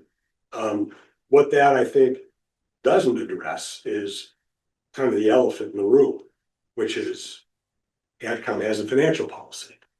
And I've talked to as many people as I could. I've read that section of the policy 8 times, and I've tried to read it in a view most favorable to what the select board kindly like to do here for employees, but I can't work my way through the financial policy to include that this is okay. That's definitely a topic for discussion. I'm not suggesting that my reading is right, but maybe we ought to talk about it. And then I next asked myself, well, I know that AdCom is bound by its financial policy. Every 3 years, we revise it, we send it for comment to the school committee and the select board, but then I didn't know, is the select board bound by it? Maybe they could propose this article outside of it. And then I looked at the MOU, and the MOU says the town will abide during the MOU to the financial policy. So that's kind of where I landed, from policy to healthcare and health insurance to financial policy. That's sort of the outlines of how I'm trying to think about it. Right. This is probably the right thing to do. I don't think it's our purview, actually, as Steve pointed out, because we have people who have greater expertise than we need. If I were in their shoes, I would look at total comp and index us against our peers a little bit more rigorously, perhaps, than we've done so far, because this is one part of the bigger whole. But it's really not our purview to make that judgment. What is our purview, however, is financial policy. And the sourcing of the funds, if this is what we're gonna do. And I just have two observations. One was, I think, confirmed by Jack, that essentially the decision has been made. Once it came to folks for 1 year, 2 year, 3 years. There's probably no taking it back. So in effect, you've made the policy decision right here, right now. Because if you've got unhappy employees now, got a picture of what they look like when you take it back. I don't think it's a practical thing to do. So that said, in effect, you've made a policy decision. And then the question becomes, how do you source the funds? And having made a long-term decision, the right place to go is not fund balance. It's this could turn into $4 or $5 million of fund balance. And I think there's some reason to be concerned with the direction of fund balance. We still have excess fund balance. And certainly these in a transitional way, going to come close to hitting the top of the range sometime very soon. And when you look at 2-3 years at $1.3 million, $1.5 million, and add it up, it's that's a lot of pressure. But the right way to do this in accordance with financial policy is if it's a long-term commitment to the town, and in effect it is. It should be in the budget. Shouldn't be coming out of fund balance. And that is my concern in the sourcing of the funding and how it relates to financial policy. Comments? Alan? But just on that, the point, fiscal policy point, in my terms here, I voted once to go around the fiscal policy and use fund balance for operating costs, and that was for the education positions during COVID. And that was two things. One was clearly an emergency, a unique generational emergency, and two, there was a explicit, clear, actionable plan as to the real solution, which was an override. With the clear, these positions will be let go if we don't do the override. And so it was part of was a true bridge to an actual solution, and I don't feel this doesn't feel like that to me. And so I would put the fiscal policy ahead of understanding the competitiveness and retention and fairness issues. Because I don't feel it solves that. Right. So Again, without getting into the merits of whether or not this should be done, I agree with the concerns about using fund balance to effect this policy change. And I think as we look at our financial policy, it's a fine thing to say we should or shouldn't do something because it does or doesn't agree with the financial policy, but we should also look at the rationale for the financial policy as well. And I think one of the rationales for explicitly saying that you shouldn't use unassigned fund balance for operating expenses is that it essentially takes away your options going forward for looking at things in a different way. So, for example, it's clear that increasing the amount of money that the town contributes to employees' healthcare is an operating expense, it's a long-term policy expense. There are a lot of ways to do it. If we, on the one hand, say we're gonna allocate 1.3 million this year, clearly it's never going to be less than that.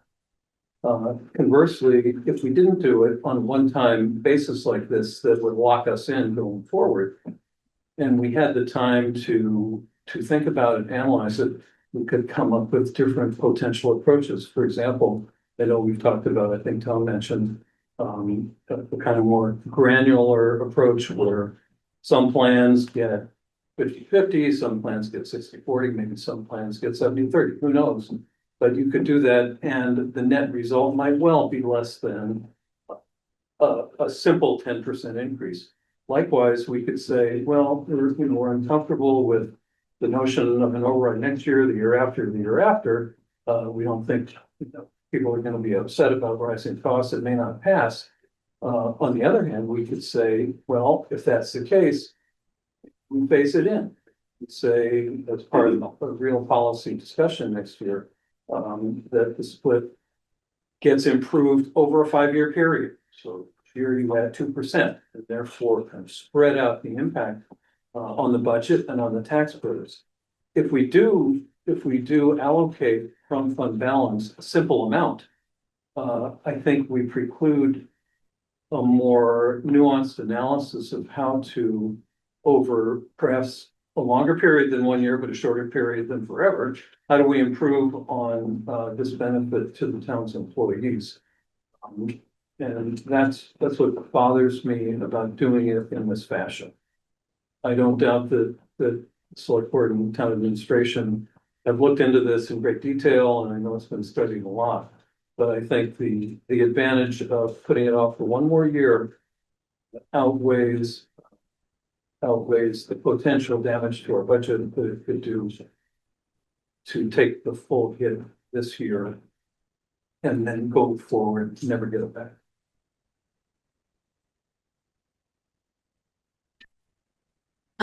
I would ask, not seeing any other hands, if, and again, we want to be careful not to engage in any debate, but if you think of any further questions you want to ask Steve to pursue in his writing report, please feel free to send those to him. And otherwise, we will reconvene on this on the 18th. Okay. Is there time for comments? Sure, I'll take a public comment. I would, if you keep it to 2 minutes, we have a full group here that's patiently waiting, so we do have to kind of, and we have another chance to talk, As a but. non-resident, is there a resident that wants to come in? Who's up there? Nope, sorry. Yeah, no, we're gonna leave it to the residents right now, so if you want to at the next one, but not at this meeting. I represent a bunch of residents. I understand that, but you're not a resident and we really are behind, so I'm gonna call that one. It's the same time. Sorry, I've got a ton of residents sitting here that need to talk. If one of the residents wanna bring something up, there we go. We got something to say for you. Ness, if you can, could we keep it to just a couple of minutes? That would be terrific. Just a great thought for all the workers that we're talking about right now. It really helps to have a conversation that. I appreciate that. We'll have, no, I get it. And, we'll have that at the next one. Hi, Ness Parenti, 17 Ward Street. Thanks for letting me talk. A couple things. I was on the school committee. I think this conversation would have been extremely helpful when we were going through negotiations. We constantly are talking about how there's comment about how our salaries are above some of our, above the midpoint. But that was always because our insurance is just not where everybody else's is. So I want to just lay that out there. I think it's the morally right thing to do, as we are all experiencing what is going on in the world. But then I also want to point out something that's in the MOU. It says in the event of extraordinary and unforeseen external circumstances such as a major national disaster, public health emergency, or significant economic crisis, this plan may be subject to the review at the request of all 3 signatory boards. So I think that is what we're talking about here. So I wanted to just share that. Thanks, Neff.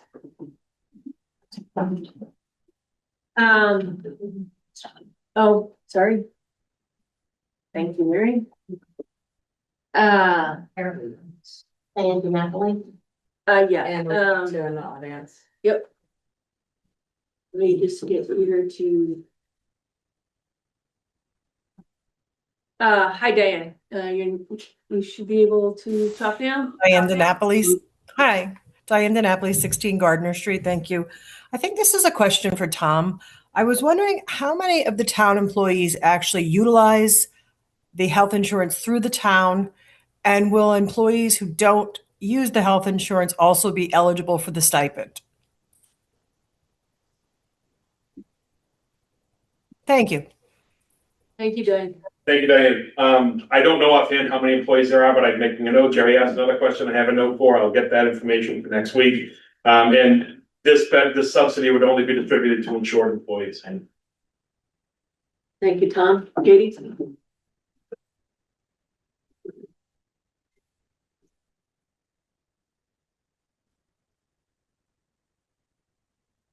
Katie Roberts, superintendent of schools and also a Hingham resident. I just wanted. Sorry, Katie, your address too? 13 Long Meadow Road. Thank you. Some of you may remember that from the meeting that I had several times last year. But just wanted to echo a phrase I heard earlier from the personnel board, and that was strategic disadvantage. It is a very real strategic disadvantage in negotiation, and we are paying for it in other ways.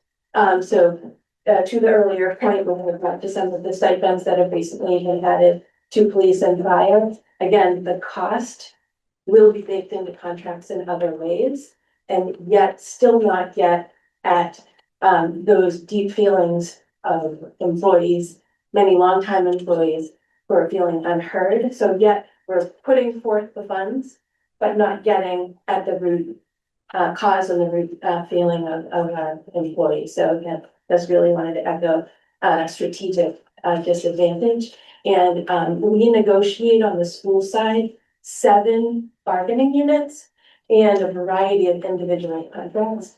And it's a strategic disadvantage in each one of those 7 negotiations that we do, and every individual principal contract, central office administrator, business manager, and so on. It is very much a strategic disadvantage. There are a few other areas of our financial policy that we're at rock bottom.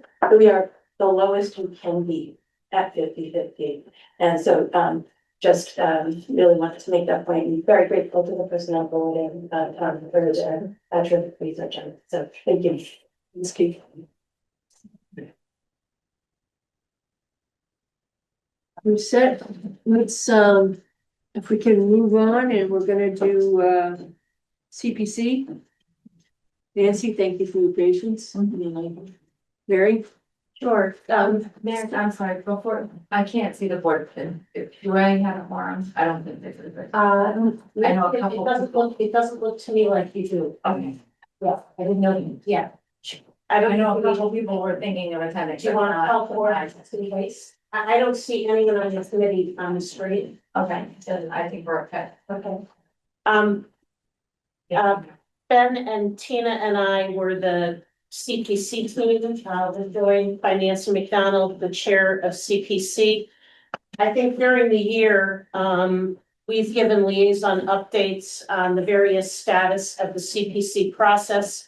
The 3 of us had the benefit to watch the process unfold. Nancy and her team and all of the applicants really did a wonderful job in terms of researching projects, asking thoughtful questions, really doing the due diligence.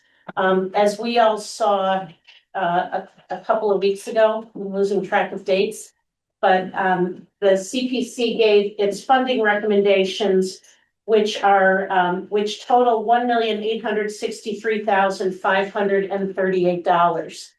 And that is, as you saw in the comment, that is actually made up of 8 different projects. The administrative fund of $40,000, debt payments on the Laner property of $200,000, a grant of $605,487 for the Hingham Affordable Housing Trust Opportunity Fund, which is to support the creation of new affordable housing. As Nancy reminded us in her presentation, the master plan sets a goal of creating 5 units of affordable housing each year in the next decade, or 50 units by 2031. And this funding will go a long way towards helping achieve that.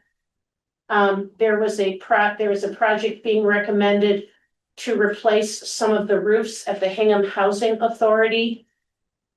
There is a grant requested to do some rehabilitation of the Iron Horse statue down at the harbor. A grant of $160,000 for the GAR Hall to be replaced. A grant of $185,500 for exterior work in the Hingham Community Center.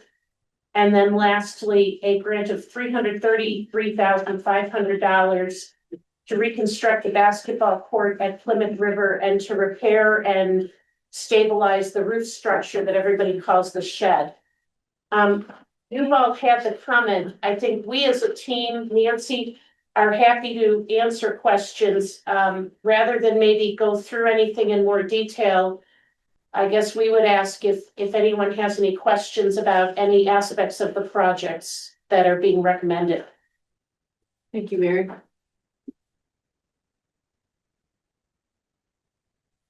Steve. I think CPC committee was great work. I support this wholeheartedly. Thank you. Thank you, Steve. Are you on the CPC committee? Look at this, you waited for this. Thank you, Nancy. Any questions? Then are we ready to vote? Yes. So just one thing before, I'd like to correct the record. So thank you, all, and thank you for your participation in the AdCom and Select Board joint meeting. I'm sorry, Nancy, your address, please. I am Nancy McDonald, 190 High Street. I'm so sorry. Thank you. Out of practice. Out of practice, that's more. And I serve as the chair of CPC. And when I spoke before you at the advisory committee and the select board joint meeting a few weeks ago, in that presentation, I referred to the retirement of the debt for the Laner property as happening in 2031. And that was an error. It's actually 2037. And, since that was a public meeting, I just wanted to correct that. And I redistributed the materials to the liaisons. So. Thank you. That's all I have to say. And we did, that doesn't affect the comments. Right. So, Yeah, it doesn't affect anything. No more versions. Just had to say something. No. Edith? I have a question. I did the piece on the Hingham Community Center. I also think the CPC does great work. And the only question I had for the advisory committee is that under each bullet point of the project components, like the restoration of central street facing exterior, structural repairs to front and side portico entrances, under each of those bullet points, I have a description of what that is. And I didn't know if that was excessive in comparison to the rest of the article, because I know we are trying to cut where we can. And I don't know whether anyone thinks I should remove that or just leave it as is. If anyone has a thought on it, if not. Delegate my authority to the editor. Oh, I like that. Oh, that's a good one. Wow, nice. I'll delegate my question to the editor. Good job. Any other questions? Would someone like to make a motion? So. do I mean, this is a very long, could I would recommend that the advisory committee support the CPC recommended motion and the associated 8 projects that are set forth in the CPC draft dated March 5th, 2026. So good. Second. All in favor? Aye. Any against? It's unanimous. Thank you very much. Nancy, thank you very much. Thank you for your patience.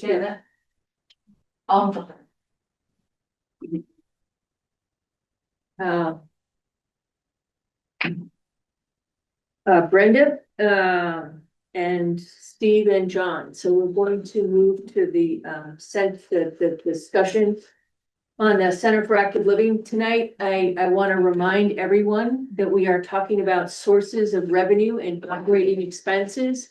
And only sources of revenue and operating expenses. We will have another meeting. It is scheduled for the 12th. Thank you, Brenda. And in which time we'll be able to talk more about the overall, finances surrounding this, but, we're just encouraging us to stay focused on the topic at hand tonight. I am going to turn to the liaisons. Maybe pull up the I slide. am gonna pull up the slides, just wanted to make sure. Meantime, 10 of 9 break. Snacks to pass around. Apologies, it's a repeat from Tuesday. The dough was already made. That was Tuesday night, so. Yeah. What but I don't think people would object, right? No. This way first and then onwards. Okay, you want? Was this, sir? Yes, please. Pardon? This needs to. It's from the last six. I was gonna bring coming out. But it's a lot. It is a lot. Yes, it's a lot. It's a process. Chop off the. So as introduction, Carol has asked the liaisons to present sort of what we know about the proposed budget for the new HCAL and what we know about sources of funding for that budget and other programs. So we will be presenting what we have learned through our multiple conversations with multiple people. And then open it up obviously for discussion and questions. So apologize for small writing, but there's, as always, a lot of information to get at. So starting with the proposed budget, thank you, Mary, for putting the framework of this together, and I've added some things from our research that I think are relevant to this look. So basically what we have is what the budget for FY26 is currently and what is being proposed as needed for the new HCAL in numbers that would reflect if it were open next year. Obviously, it would not be open next year. The earliest it would be open will be FY28. So therefore the numbers will be slightly different, of course, but this is a way of at least comparing what would be added in order to support the new building and programs. So you've seen most of the data on this chart, people in AdCom. So it has the salaries, benefits, expenses, cost of electricity, sewer, water, and building insurance as sort of the operating costs for this new building. The one new number that's different is the one in red, which is the cost of electricity. Having talked to the OPM with the systems now set that are being proposed for this building, it's possible to calculate that the actual electricity use and cost would be 41,361 instead of the estimate of 60,000 that was put in originally. And Jerry, you had asked me to ask about the question about solar installation that we're done now. The OPM says in today's dollars, that would cost 644,000. And he also said that should the building have solar, that 41,000 in electric costs would go down to 5,000 a year. Because solar panels would be generating electricity during most of the hours that the building would be open. And therefore the electricity would be used before the meter, so the cost would be quite low. Only hours that are, don't have sunshine and or are in the dark. And obviously solar panels would also generate electricity on the weekends and times when the building's not being used, and that would generate income through HMLP, be paid for that generation. So, and HMLP tells me that the project would also be eligible for SRS, which is another form of payment that supports. Just for your information. Okay, so basically, as we have heard from Tom Mayo and Jen Young, that to open the new building, the one thing that would be significantly needed to be added to the budget is a new position for a new custodian who would be joining the town hall custodial team, would be responsible for the HCAL building, but would also have the assistance of the rest of the town hall team when something big needed to happen, such as snow clearing or something along those lines. So that is the $72,000 salary increase with benefits of another $15,000. Otherwise, expenses for the building, proposing additional costs for literally custodial supplies, office supplies for the new building. As I say, electricity is a little bit down from the original estimate. Sewer, water are estimates that Mayo put together. He expects that they could decrease slightly. And then the building insurance is what, the town's insurance carrier says this would cover, so. So can we switch to the sources of funds? So our current HCAL is supported in the following ways, with our Article 6 budget for the HCAL, which right now is $410,000. That's about 70% of the current funds for the HCAL. The state formula grant provides 106,000. That's about 18% of the total. The Council on Aging has a gift account which contributes about 25,000 a year. That's about 4% of the total. And HCAL, as we know, because we just approved this budget recently, has a revolving account where fees that are charged for activities there are collected and then used to pay the instructors for those activities. That's about another 44,000. That's about 7% of the budget. There are occasional grants that are available, such as one in 2024 that HCAL got in order to replace one of its shuttle vans. And there is a new 501c3 that's been established here in town. It's a friend of the Center for Active Living that is beginning to gather donations. Jen provided the information that Marshfield Boosters, which is a group that's been going longer, they're bringing in about 60,000 a year. Duxbury about 100,000, and other towns are bringing in significant tens of thousands of dollars in support of their HCAL programs. So that's something that we would predict would grow with a new building and expand the program. And the part that I added to the slide since you last saw it is the volunteer hours. Obviously, one of the biggest sources of staffing for HCALs throughout the state is volunteer hours. Currently, we have last year 4,734 volunteer hours provided to support all sorts of things of programming. It is expected that that would increase when there is more space and more things are happening. What I noted from the Marshfield Council on Aging report is in the first year after they expanded their building from the 12,000 up to 20,000, they had 8,300 more volunteer hours, and they currently have 20,500 volunteer hours per year. So that is a big source of staffing for the programs and the new proposed subsidy. So in terms of future implications, at the moment, as you heard, there's a proposal for one additional custodian that would increase the Article 6 budget amount. The state formula grant goes up every year by the state's calculations, but also by the number of seniors in town, 60 plus. So as our population increases, which we are expecting, that would go up.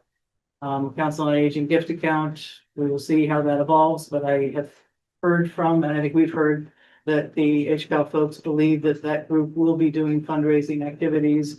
Everything from the golf tournament that Tom was proposing using our South Shore Country Club to different other fundraising. So what that should expand over time.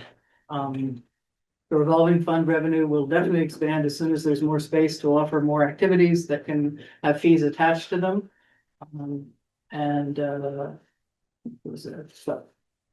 And last but not least, the final slide, I asked Jen to show me something about what is the form of the partnerships that we are. Sorry, I skipped one thing. Tax work off, right now, there are 10 residents of the town providing volunteer help to the HCAL, getting a tax write-off and as part of that program. That's 10 out of the 18 towns current volunteers in that program.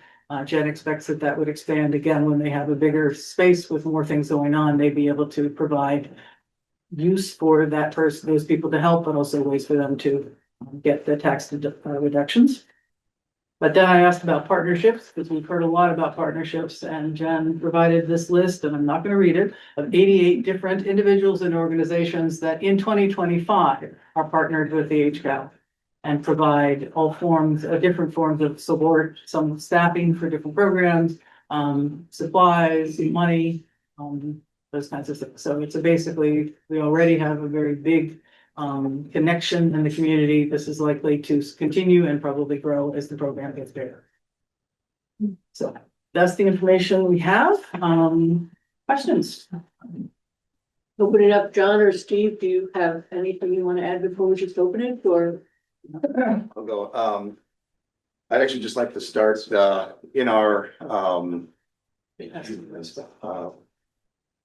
subcommittee emails. Steve has thanked Brenda for her hard work, and I want to do it, publicly. She's done a tremendous amount here, getting this information together, pushing it forward. So I just want to say that, Brenda, thank you. So I don't have a lot to say here. Obviously, there's a lot of estimates, and I guess if I have a question, what I'm trying to figure out, and I don't know that I can. Passes, we build the new building, and then what happens to the Article 6 request moving forward? Like, I try to go back and look at the prior years. I'm not sure that's really informative. Obviously not the dollars, maybe the percentages, I thought. 24 to 25, there was a program coordinator hired, so that kind of wasn't really good. I backed out that salary. I think it's about a 5.8% increase. 25 to 26. There was a fair amount of higher expenses. That was about a year-over-year increase of 14.5. And then 26 to 27, it's only about 2%. So is there any estimates? Buildings built, what's going to be the call on the town for increases in, the Article 6 budget? Right, I don't mean the change, I mean after. Right, again, After, so what we've heard from Jen is that opening the building would require the new custodial position. That after that, the next growth would be in the form of activities that have fees attached, so more money going into the revolving fund. Right, that would then pay for instructors. And then going down the line, there would probably be other expanding. I think the position that Jen affirmed this afternoon would be the most likely next position of the nutrition coordinator. Because of the number of nutrition related classes and things that they're planning to offer, plus the fact that the Meals on Wheels program will be there, the Conduit Meals will be there, and cafe will be there. So yes, there would be increasing of staff probably over time. I think the in material she gave us was that in the first 3-4 years of a new center opening, that's not where the growth is. It's after that, once there's sort of a program up and running, then the need for staff to support more of that, in addition to the volunteer hours, increases. So do we Is there a know? number? No. So there's no percentage perhaps that we could rely on? I mean, again, you've read the same materials I have. Yeah. But, So it's an unknown. So that's, I guess. Yeah, but it's an unknown to the extent that we don't know over time how many more positions will need to be staffed by the town versus staffed by revenues coming in through the program itself. Right? Correct, yeah, so I did want to just make that point. That's absolutely true. That we sort of don't know what the call on the town will be. Not as a finite number. Correct, okay. Hingham, obviously, like most towns, and I think the research that Jerry did, Hingham has a good chunk of the current HCAL budget coming from Article 6, 70%. There are other towns that number goes down as their programs get bigger and get more established. We don't know. Yeah. Jen has said to me, she thinks of the rec department as sort of an aspirational model to get to, where more and more get supported within that program. But that would take time to build. Okay, that was my question. Fair. Yeah. Actually, second, great. Tina? I am always amazed at the amount of work that the HCAL is able to do with such a small budget. And I was really impressed with all the work that you pulled together to potentially show an increase of approximately $220,000 in a year to operate this new building to serve more than 30% of our population. And I'm the first person to say that I am concerned about the headwinds facing the town. I think we have really thorny issues that we're going to have to discuss and tackle. my main concerns are the recurring operating expenses that we're talking about. And potential debt exclusions that we're facing. So the recurring operating expenses, just tonight, we're talking about $1.3 million in potential healthcare costs. And Tuesday night, we talked about the excess owed in contract services over 2% at $738,000 in FY26, increasing in FY27. So when I see this building, this new service that we're going to provide for the town, a necessary piece of our infrastructure, and we're talking about $220,000, I think we have to put into perspective how much value we're getting, and what an amazing job the Center for Active Living does with their budgets. So I feel really strongly that we keep some perspective when we are talking about all of these numbers and trying to hold this up as a big impact, when I think this is an impact that is manageable and something that we as a town can do for our senior residents. Thank you, Tina. Derek, please. Oh, wait. It was staring down at you. If anybody doubted that? Come on. I just have 2 points on operating expenses. I think it's clear that the 671,903 is a year one increase or expense. And it sounds like we're all recognizing that regardless of how many volunteers we have, there will have to be additional staff going forward to kind of help run this large facility. And I think it is kind of normal. If you figure in round numbers, each professional staff person is going to be costing $90,000 to $100,000 a year between salary and benefits. And so therefore, if we we can look at our kind of gold standard with Marshfield and see how many staff they have. And I think they have several more than we have. So if you imagine, 2 to 3 additional staff going forward to basically run the center. I mean, the consultants put in those extra administrative offices for a reason. They anticipated for a facility this size that you would need permanent paid staff people. So you figure 2 to 3 additional staff sometime in the kind of near future, building up to it, but forever. And that's $200,000 to $300,000. The other concern that I have that I think we never give quite enough attention to as we talk about issues like this is what does it cost to maintain a building? And we saw the other day in the discussion with concerning the schools that buildings fail. They break down, roofs leak, wood rots, HVAC equipment falls apart. Things happen. It's what buildings do. And I think we need to be clear-eyed about that when we're talking about a brand new building. In addition to who's cutting the grass, who's shoveling the snow, maybe DPW does it, maybe not, but ultimately it costs money to do that we're not spending right now. And I think, in the private sector, people spend $1.50 to $2 per square foot per year to repair and maintain buildings. Sometimes that's going into a fund so that when the roof fails, they don't have a huge slug. But it's a reasonable thing to think about when we're talking about building a new building. So, I think it would be prudent to add these kinds of costs, both the anticipated added paid personnel and a real kind of clear-eyed cost to maintain this building over the years. It would be prudent to add that in, because if we didn't build a building, you wouldn't have those costs. If you do build it, you're going to have them. We can, on the repairs and maintenance, we can kind of put our heads in the sand and say, well, we'll cross that bridge when we come to it. But we'll have to cross it, and we'll have to come to town meeting and say we need, X number of hundreds of thousands of dollars to repair the HVAC system, or to replace the roof, or to reglaze the windows that have failed because insulating glass fails.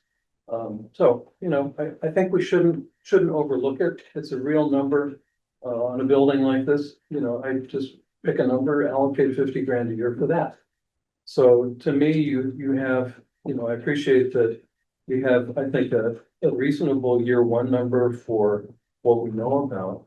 But I think going forward to anticipate that extra 2 to 3 staff and a real amount of money to allocate for the building to repair and maintain, it makes sense. It's gonna be there, let's recognize it now, so that we understand the true long-term cost. Another question I would ask Jerry is, and I appreciate that, you're absolutely, you know, I would agree with you, the more employees are going to come. But what about a comment on the on the other side that more employees would insinuate more activity and ergo more fees? So, I mean, to some extent, It would balance out to some, I mean, it wouldn't balance out equally. You look at the proportions now. You know, we get whatever we said we get from non-Article 6 sources. And, you know, zeroing in only on the fees, you could take that as a percentage of our costs. And certainly use that to discount the added employees just as a tool. I don't know how it changes as you scale up or if you get bigger or whatever, but you know, naturally it would happen, but it's not going to pay for itself. It doesn't today. rec does. Anyway, that I don't mean to, I'm not trying to be in this argument, I just think, I just want to identify that the other side is there too. Again, I would say, look at how Center for Active Living is funded today with these fees. You look at other similar towns like Marshfield, see what proportion of their expenses are in fact covered by fees, and do the arithmetic. Yep, it's certainly going to be there. I don't think it pays for itself. If it did pay for itself, paying for itself now. I think Brenda is up first. As our historian, how was maintenance written into the warrant articles for public safety in Foster? I have no idea, and it may not have been. Yeah. But I think again, as the town envisions new buildings, we should look at that, because otherwise there's kind of a dynamic where you don't repair buildings and you don't maintain them. And we see that. I mean, we all recognize a lot of our buildings aren't well maintained. You know, why do we have roofs that are failing structurally because of roof leaks? Really? And I'm not being critical of anybody, it's just the reality. And a lot of it is based on the fact that we don't have a mechanism which allows us to plan for these things ahead of time. And so therefore, we're always looking for ways to save money, and it's easier to not repair something than it is to fire somebody or cut somebody's salary. So I think as long as I'm kind of around, whenever we build a new building, I will militate for kind of considering this as we think about new buildings. Because if you don't consider it, you're not going to do it, and your roof is going to rot, and your windows are going to fade, and your HVAC system is going to be held together by Band-Aids and chicken wire, and everybody will feel like they've done a noble thing to do it, but it's not the right way to manage buildings. So Seemed that from the other night that Matt had plenty of time to come and help with the other buildings. We're going up here, so it was, if I'm right, it was Elaine, Mary, and Fred. Oh, okay, sorry, so it was Elaine twice. No, just go ahead, Elaine. When we looked at the harbor master budget and all the work that Ken does, we were so impressed with the grants and how enterprising he has been. Obviously, how much it helps the town. And I'd like to, give a nod to Jen and the council and how many grants they go after and the fees and so much effort to, support the enterprise from other revenues. One of the things that's not clear to me, it's that perhaps a small thing is, so we're involved in some food services now. It's been acknowledged we would, going forward, need this nutrition coordinator. But there's also going to be a cafe. which, as I understand it, is a new enterprise for us. We don't have something like that now. Is that, don't we need to hire people to cook the food and serve it and collect the money and clean the dishes and so on and so on, and, you know, who will do that, and that will be year one, if I understand the intention. So, Could be, Marshfield, it was a year later. okay, well, I thought it was in the plan, when you looked at. The space is in the plan, for sure. It's in the plan, so, you know, maybe the answer is, it's not gonna be year one, it's gonna be year two. But at some point, people need to be hired to do that, unless we bring in a concession of some kind of. And how do we do that if it's generally, they're fairly subsidized costs, if not subsidized, is quite low, not restaurant rates for sandwiches and so forth. So I just want to know, you know, for full disclosure, how will that be funded, year one or after? Because that's to me is additional. The information we have so far is that that is a very active topic of conversation on the part of both the building committee and on the Council of Aging about the pros and cons of a model that has an external vendor come in and do the cafe piece versus doing it more in-house, right?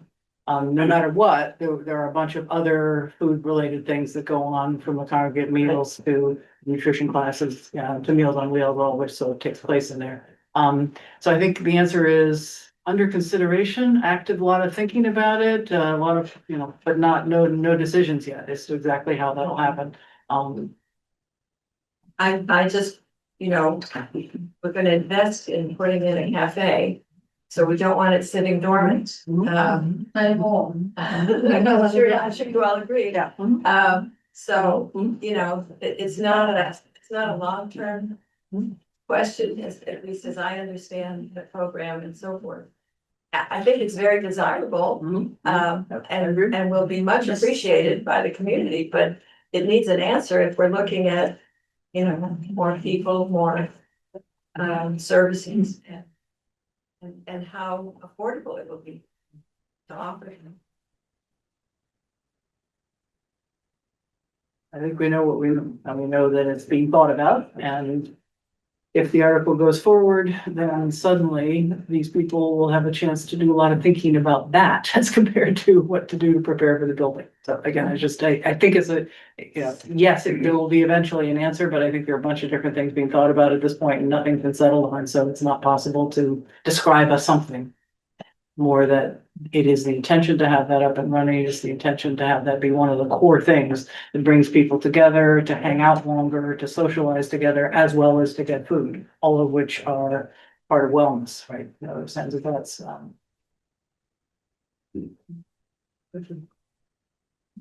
Others?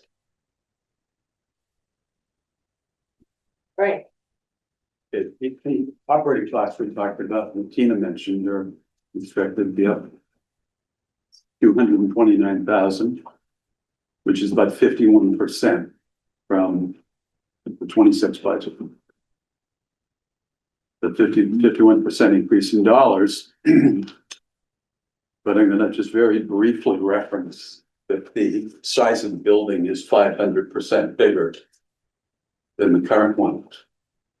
So you're modeling 50% growth in expense to support a building that's 500 times, five times bigger than the one we have. And that kind of test challenges the mind a little bit.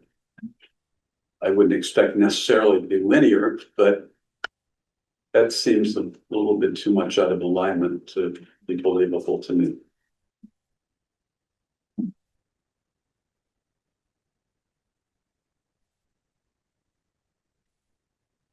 Questions?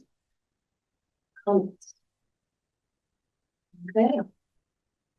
Let's open it up to the public. I'm going to ask that you stay on point. So it's just about sources and uses. And if you could possibly limit the comments to 2 minutes. Get late. So, Jen? Please. I think so. I think that's a regular, yeah. Even mumbling, no. I'm the director for the Center for Active Living, and I live at 129 Westerly Road in Plymouth. I just wanted to try to bring some clarification to the question about the use of the cafe, in addition to all the regular programs that we run and expect to run that also involve some food services programs.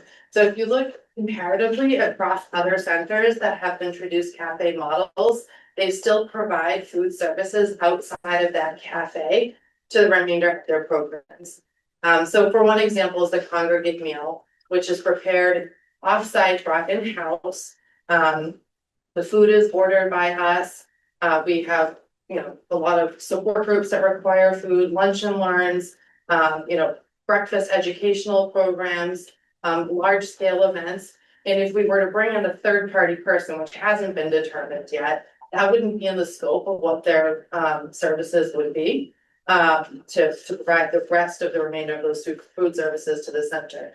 And that's goes back to the question about affordability. So if we brought in a third party person, how much control do we have over their price points and the food that they're ordering?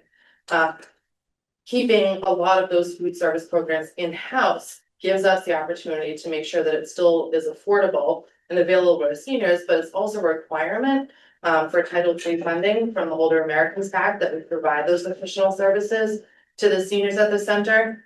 So I see them as two different opportunities. If we didn't go with a third party person and we were hiring still that kitchen coordinator, it just changes the scope of what their position would look like. It's not going to impact the types of service that we provide. Does that help provide clarity? Are there additional questions on that? Yeah. I actually got more confused. Okay, sorry. So there's the kitchen for the cafe and there's another kitchen. Correct. So these congregate lunches, you would not make those there? You would bring them in? Is that more actually cost effective? So they are completely funded through the Older Americans Act Title III grants. So those are required that are provided in the area. So those are brought in from an outsourced catering company, which is overseen by South Shore Elder Services. Okay. Similar to Meals on Wheels, but it's meeting seniors that are not homebound that have nutritional needs at the site. Yeah, I'm not questioning the meal, I'm questioning Yeah. why would you cook it there, but you just answered the question, so, thank you. So Jen, in terms of the cafe, and there's been talk about having prepared food there. Or beverages and different things, so the cafe would be outside of those congregate programs. And is that what you might look to contract out to a third party? It's possible. We've seen that happen at other more modern centers that have been built, but the determination for how that space is going to be used here hasn't been made yet. Because we don't know what the cost point would be to have somebody come in to provide that. So with respect to the design of the cafe and then figuring out the staffing model, kind of what's the chicken and what's the egg? Do you first design the space and then figure out how you staff and operate it? Or do you figure out how you staff and operate it and that informs the design? That's a very good question. Where we have put into some of the design what would be fundamental to a cafe. We've looked at so many other centers that have similar models, so we got into the design. Okay, thanks, Jen.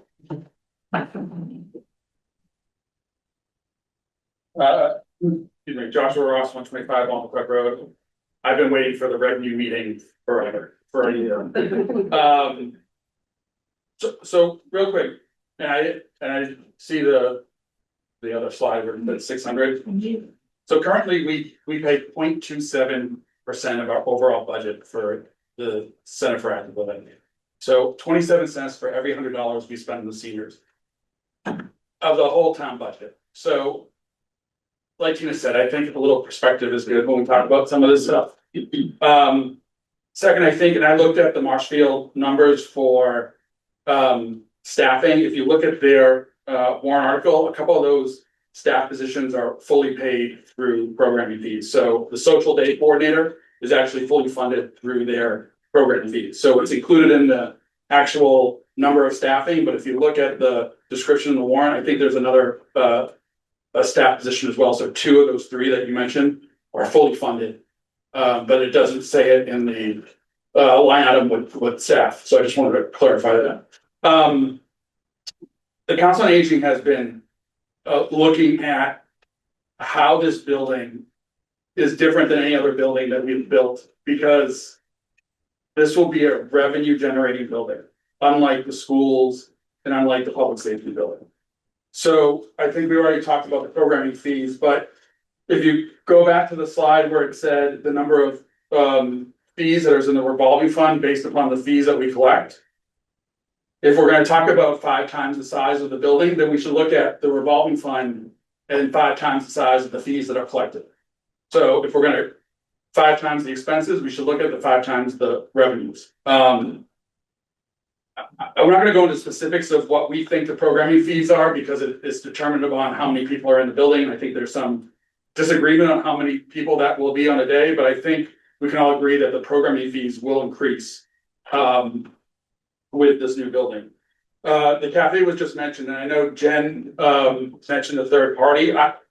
There has been talk about what a model would be for a cafe, and I think when we talk about it, it would be some sort of contract that the funding for, or the cost for the food during the day to the members would be offset by the owner or the person who runs the cafe would get revenues when we would rent out the building. And so that brings me to the next point of what we do with the building outside of operating hours. There is huge potential for this building to be rented out to other organizations in town. I mean, between the sports team banquets, all the nonprofit organizations looking for fundraising places to hold their fundraising events. The fact that we will have a fully functioning commercial kitchen with a caterer potentially running the cafe, that's where the folks who are in the cafe could possibly make their money. I know this is something that the select board mentioned before about now we will have a space to actually do fundraising on our own. And we know that fundraising for organizations bring in, $25,000, $35,000. We currently don't have a space in order to rent us out with a space to hold an event that big. So now we will have a space to do that. Smaller stuff, we talked about memberships as a source of revenue. Do we do out of town membership, or do we do like a model like the country club, where we do family memberships that have access from benefits to have access to the building and for rentals or for other events. Obviously, there's some advertising opportunities that we have for revenue with screens and some other kiosks space now that we can sell advertising. And then we had also mentioned, I think this was in the programming slides, stuff like farmer market and craft fair type events where the center would get a portion of the revenue or charge at the door like they do for the holiday fair. So we are thinking about revenues. It's not only an expense. I think this building has a huge potential to raise revenues to offset a lot of these costs. And it is something that we will definitely dig deeper into when we talk, if this thing passes, we have a year and a half to work this stuff out. So thank you, I appreciate it. Thank you. Thank you. Thank you. Anita Ryan, 37 Baker Hill Drive. This property is very unique. We do not own this property and this land free and clear. So when there's talk about renting it out to different crafts fairs and different organizations, it creates an issue. The National Park Service. When we, as a town, were actually leasing out the shed or snack bar on Lynch Field, we hadn't mentioned that to the National Park Service. When the National Park Service found out, they're like, what? This has to be under a concession agreement. Why didn't you let us know about that? So we can't just do whatever we want with this building. And I'm not saying we can't do things and can't generate revenue, but there's restrictions and there's another party involved who's overseeing this and is conscious of us using the building for fundraising, and the whole point of that land is for the public. So I just caution, and I appreciate all the ideas and the creativity. We just have to recognize there are restrictions to this land. Thank you. Sure can. Anita, before? Are you referring to the inside of the building, the outside of the building? All of it, because it's on the land is, well, I'm thinking about like that building in Lynch Field where there's a snack bar. And the football would run something there. And when the National Park Service found out about that, they're like, what? You didn't let us know that you were renting that out and somebody's generating revenue. And they said, well, it needs to be under a concession agreement. Any commercial sort of activity that's not run by the town on the federal to land parks land needs to be under a concession. But can I just be clear, but there is a that could affect what the revenue is or something, is that what your point is? Because that sounds like there's a way to get there, I just want to understand, but it may affect something. Yes, Okay. it's not like we can do whatever we want without going through the National Park Service and getting the National Park Service's approval. Thank you. Yes, ma'am. I'm Jean Solirio, 6 Autumn Circle. As a member of the COA and the building committee, we do not take actions lightly. We do not just put up a cafe and add a person and have them run it without doing our due diligence. So we're being very careful. Of course, we would go through the national park, we had to do a concession stand. That goes without saying. We're very careful and we've been very deliberate in the last 5 years. And so I wouldn't worry about that. Thank you. Yes.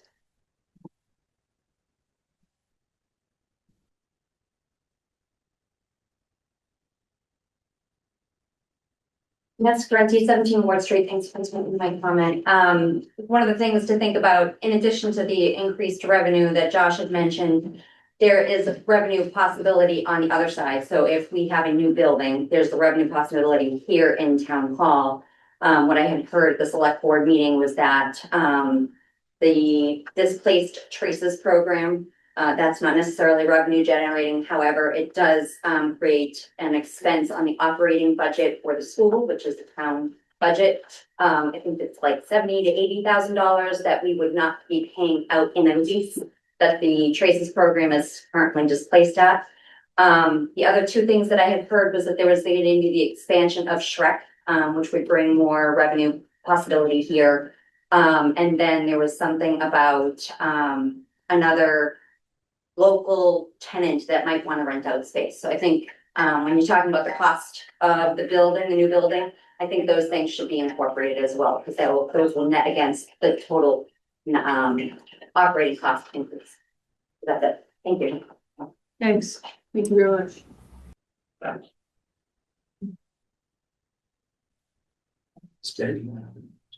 I didn't know there were oranges, actually. We're not passing them around. Oranges. Yeah, that's good. It seems we're good. Brenda, we've got some feedback, and John and Steve. Thank you, and again, we'll be taking up the building's financial cost of the building on the 12th. Thank you very much. Thank you all for coming, and thank you very much for your patience. I'm sorry this ran long, but tell them personally from me that I'm sorry. Oh yeah, look at this. I should have passed the cookies. Not there you go. Great. Okay. Oh, I'm sorry. I do not have, there's a question online. Okay, sorry, let me get. Hi, Carol. Can you hear me? I can't. Hi, Carol. Diane DiNapoli, 16 Gardner Street. I had a question and sort of an observation. I know Jerry had asked about the Marshfield data on staff. I assume, and I apologize if I missed this, but I assume you looked at multiple peer towns for staffing and overall operational budgets, correct? To sort of see where we will be in the next year to 3 years. For example, Marshfield has about 27 staff to date, and I think maybe about 22 full-time staff. And that building is about the same size as the proposed Cal, and about similar population, maybe a few more, about maybe 1,000 more seniors than Hingham might have. But I'm just hoping that that work has been done so we can really see what the operational budget and staffing particularly will look like in the next couple of years. And then the second question is sort of, I hear a lot about revenue and potential, and that's very exciting, but is there a business model that can be shared with residents? We're going to be asked to vote on this end of next month. And if this was 2 years ago when we were theorizing about revenue, it would be interesting, but it's a little concerning that we're so close to being asked to buy into a business model that we don't seem to have and is extremely vague. I mean, even the cafe, the fact that we're where we are, we don't know how that's going to be staffed or look like or revenues is a bit concerning. And it gives a lot of people pause. So I would just like some specificity when we're talking about revenue. How are we getting there? What fees are we charging? And when will these questions be addressed before we're asked to vote on this? Thank you.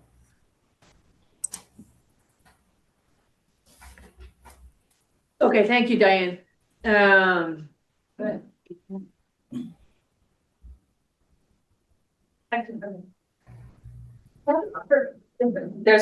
two. There is another hand. I'm gonna call on her, but I'm just giving Jen a chance to respond to Diane.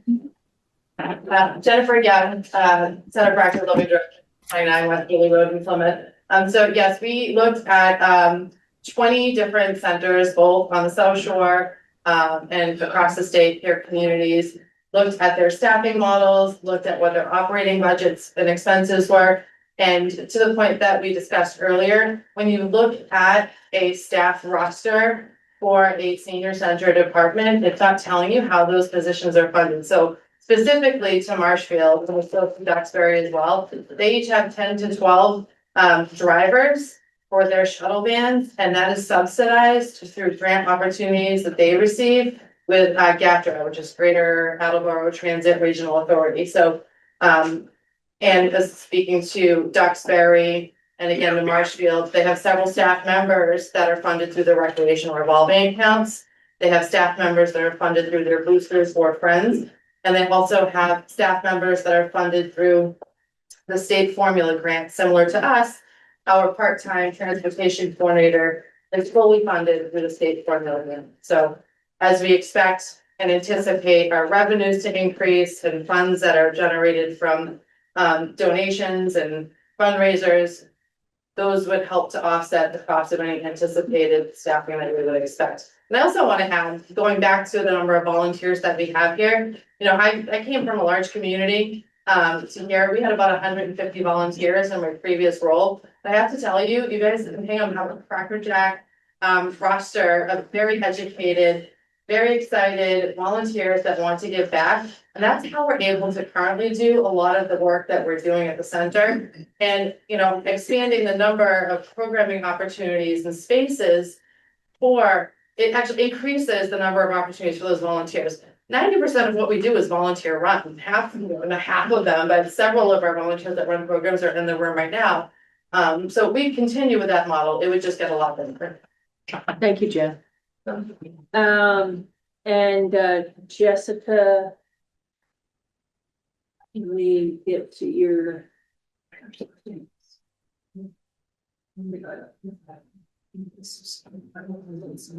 Jessica, you should be there we go. Yeah, hi. Hi. My name is Jessica Neefsey, 133 Chief Justice Cushing Highway.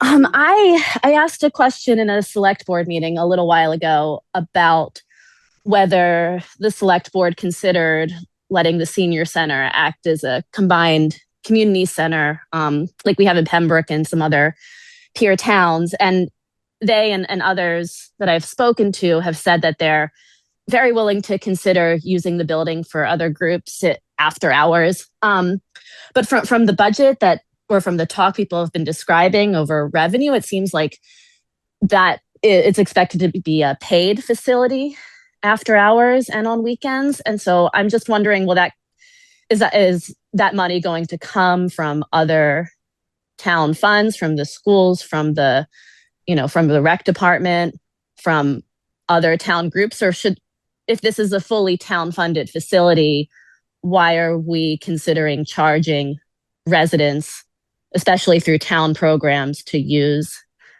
the facility, and whether that kind of charge, either for us or for town programs or for other not-for-profit groups or whatever is allowed through the public use provisions of the that we've worked through with the National Park Service, as Anita talked about.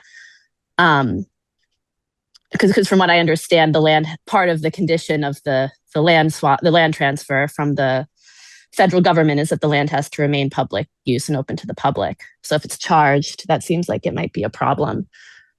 And secondly, just I saw somewhere that the current facility isn't open on Fridays.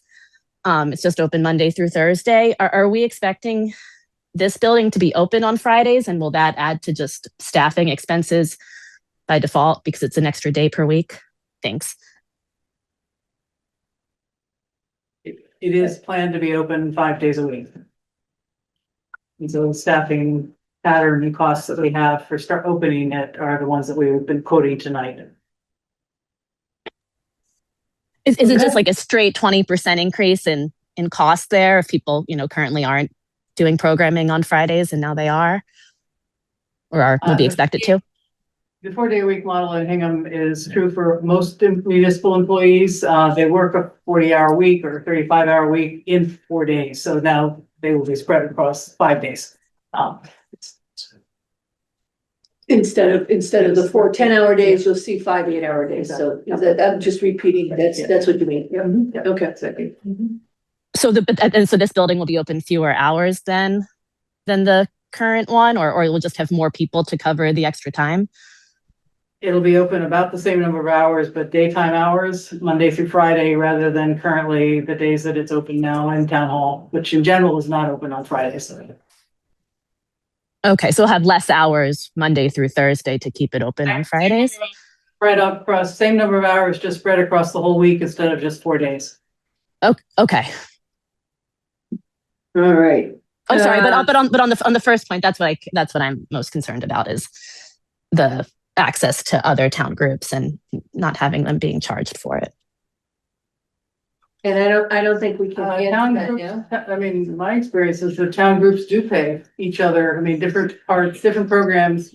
Rec pays for use of certain spaces. I certainly know all the booster groups pay for use of different spaces. So I think public access doesn't mean free access. It just means that there is access. As PTOs, we used to pay for the custodians to do events in school. Yeah, exactly. PTOs, exactly. So, It's similar, going back to, our current existing model and similar to rec department.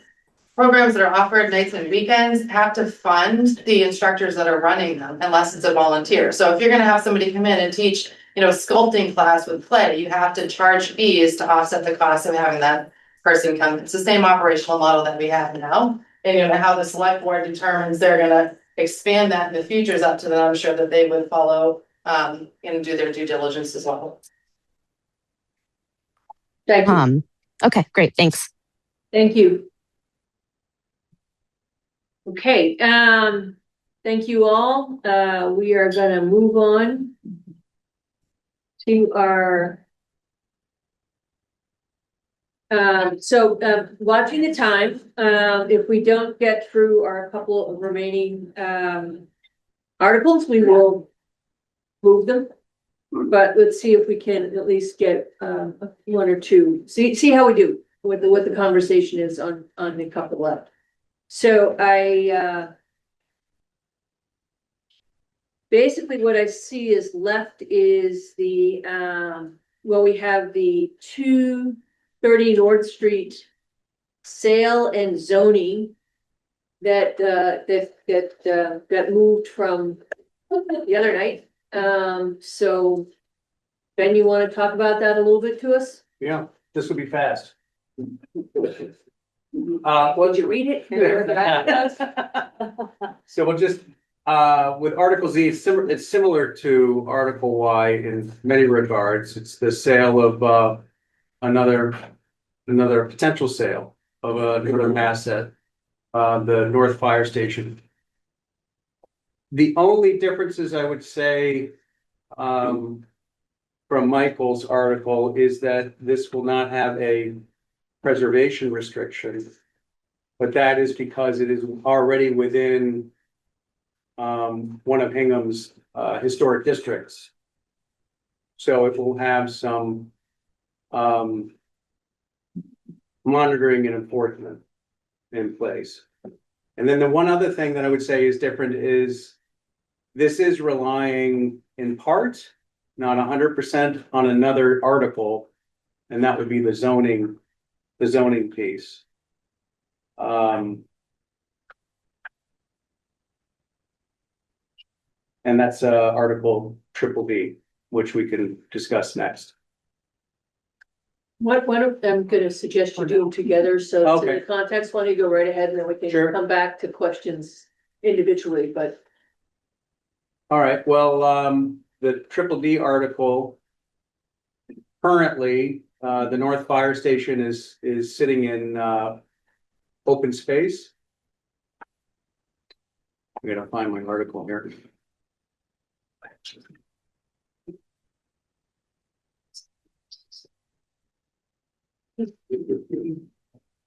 It's sitting in open space currently, and we're looking in this warrant article, we're looking to change that to the business A, which would match the adjacent buildings. Business A is commercial, and it once was, interesting enough, 230 North Street once was in business A. So this would return it to the zoning original. And I'm sorry, you said that, but it's, and that's what everybody around it is, that's. Yeah, the right? adjacent properties, yep. It had to be changed to put a municipal building on it. And Okay, so now in it's 1940. returning it to its formal status, former status. Questions on the 230 North Street? I have one simple one. I'm still a little confused why Short Street has the preservation restriction and this doesn't when they're both in local historic districts. Did we ever get an answer on that? None of Jared's questions are easy to answer. The fact that he said that. Can you please get that in the minutes, you know? Go. Sorry, it's Carol. Sorry, Carol's in charge there. I don't think 8 Short Street is in the historic district. Oh, because last time we said it was. I think that was a mistake if it was stated, and but it is subject for historic. It's on the inventory of assets, but it's not in the district. Okay. And then the 230 is in the district. Okay, then it makes sense. It's listed online as being. That was easy, Ben, come on. It is in the, yours is in the district. No. No, it's listed on the list of historic buildings, but it's not in the. It's designated, because it's got a designation. It gives it a designation of in a district. It's the LWS. I'll take a look at that, but I can call it up now. But it is complicated. Maybe it is, not yet. Susan Murphy should be able to help you sort that out. Which is. It's just the. It's easy to look on the maps. Two best. I do. But it's needed as far as last year, it needed a. Yes, Lee, sorry, yeah. I was curious about this too. And I looked at the maps online, you know, all those many districts we have. And it's very confusing, but it appears it's out of the district by not even half of inches. If I understand the lines, I too assumed it was in a district. And it doesn't appear that it is on the map. So HCXLLHD. One moment. Obviously.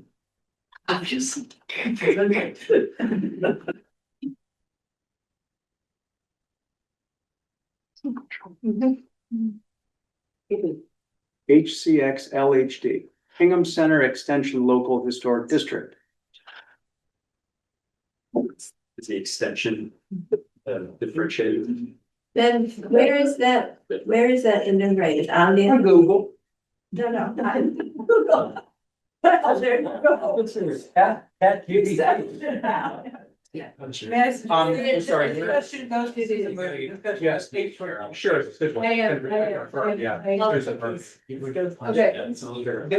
It is on the town website. And it's just a PDF.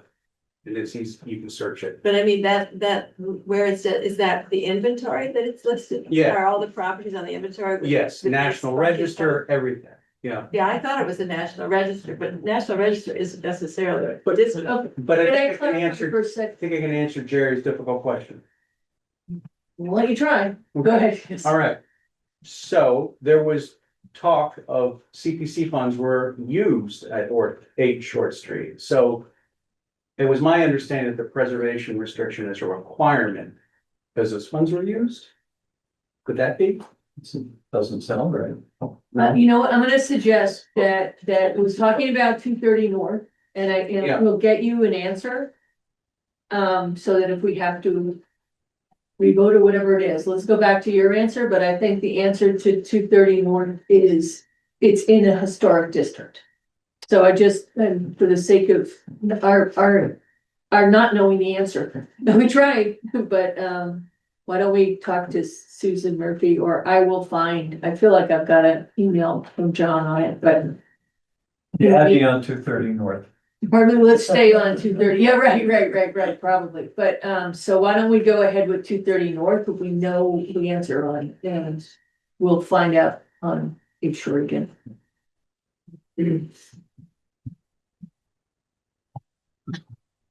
So any questions on 230 North? Seeing none. Do you want to make a motion?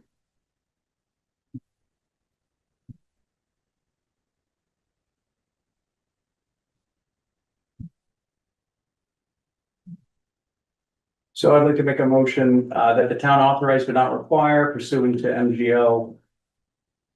I'll just keep going.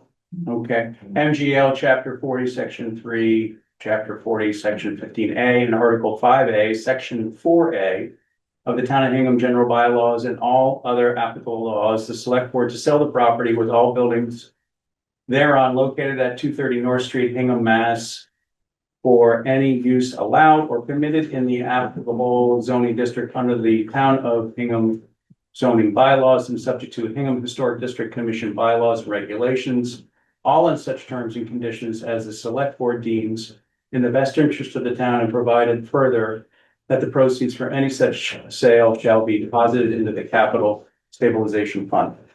Second. All in favor? Aye. Against? No.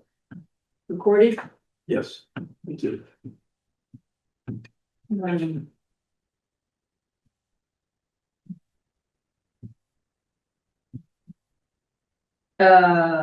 Any questions? Let's move on to DD. So the zoning article, you sent that out as well.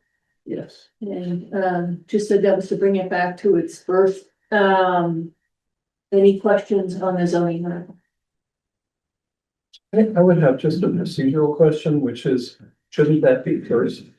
Yes. In the warrant? Because if we're allowing property to be sold for any use permitted in the zoning district, it seems to me it should be known what the zoning district is. So we might ask Michael to think about that. That would be, Tom. It's the select board that decides. Yeah, Tom and the select board. Oh, I see, I'm sorry. I thought- Yes, so great point, and, I will point that out to the parties if we do it. Yeah, it's a great point. And then whoever puts the warrant together has got to get the right numbers right. It's in the comment, then it goes to. Oh, yeah, that gets, that absolutely, that's updated in our next step as we submit them there. We sit down in the last. So you keep it in red until then, right? Exactly, that would be great to keep it red. Note to everyone. So, Make a motion. All right, that the town amend the zoning map part A of town of Hingham to rezone the property located at 230 North Street. Assessors map 60 lot 119. From the official and open space district to the business A district. Second. all in favor? Aye. Against? Thank you. And, we have the, citizens petition on the establishment of a youth commission. Michael sent out that, article. Michael, do you have any comments? Yeah, I did send a comment which I'm happy to read, as well as an additional comment that reflects input from the select board discussed, which was input that I received that was suggested that maybe perhaps we consider inclusion. So shall I just read the proposed comment? No, I think everyone's had it. I'm just, is there, right, everybody has seen the comment came out. I think it's, what would you add? Would you tell us what we The proposed add? additional concerns about the proposal related to the burden on town staff to support the new commission and on existing town volunteer boards and groups to coordinate with the proposed commission. When I drafted the comment originally, that was definitely a concern that was expressed and discussed at the select board meeting. And I didn't include it in a comment. I'd be happy to include it if that's the sense of the group. And definitely I received input that it should be considered. And I think it's a fair comment. Or addition. That makes sense. I mean, does anybody have any disagreement with that? Any comments? No? Okay, so we'll add that. Do you feel comfortable voting the warrant with that sentence in it, or would you like to put it off and wait till we see it? Right. Yeah. You want to make a motion? No, actually, before we make a motion, I want to, as you know, the select board voted no action on it. And I've asked Kevin is going to, just for all of us, clarify what no action means. So we're, if that's the way we're. I learned this from Brenda, by the way, so I'm just kidding. Brenda. I don't know why you're saying that, because what happens we learned from Brenda. I mean, if we're gonna do that. So This meeting has been learned. Yeah, Thank you, so Brenda. this is the first no action recommendation that we considered as a committee. What that means for us, for the new members, is that the advisory committee never recommends negative action. It recommends no action. And what that means is essentially there's no vote that we're proposing at town meeting. And so at town meeting, the moderator will essentially look to meeting for a positive motion on where we take a position. And in the warrant, it explains that on page 3, and I'll just read because it's short. It just says if the advisory committee is recommending no action under an article, the voter offers an affirmative motion, the voter's motion will be received as the main motion under the article. Such a motion is likewise substituted. So basically, we recommend nothing, it's silence. Someone then will have to stand at the town meeting and make a motion. If they don't, then the moderator will move on to the next article. So we voted no action last year on an article, and I Yes. believe the petitioner. Well. It was the liquor license. Athena Yes, made the motion, so Yes. there actually was a vote on it. yes. At the, just so people. There was, I think there was a positive vote and it was voted down. Right. It was a positive Right. motion. Positive motion, and it was voted down by Yes. me. So Kevin or Brenda, is it that as long as a citizen gets enough votes, gets their petition before the select board. The select board votes no action and we vote no action, it still goes into the warrant. Yes. Thank you. The other thing, Michael, I would like the feedback to go back to the young man that Diane DiNapoli offered to work with him on putting together sort of a way of creating a commission, because she very recently just did it. So she offered help to him in thinking through how to do this in a more sort of fleshed out way.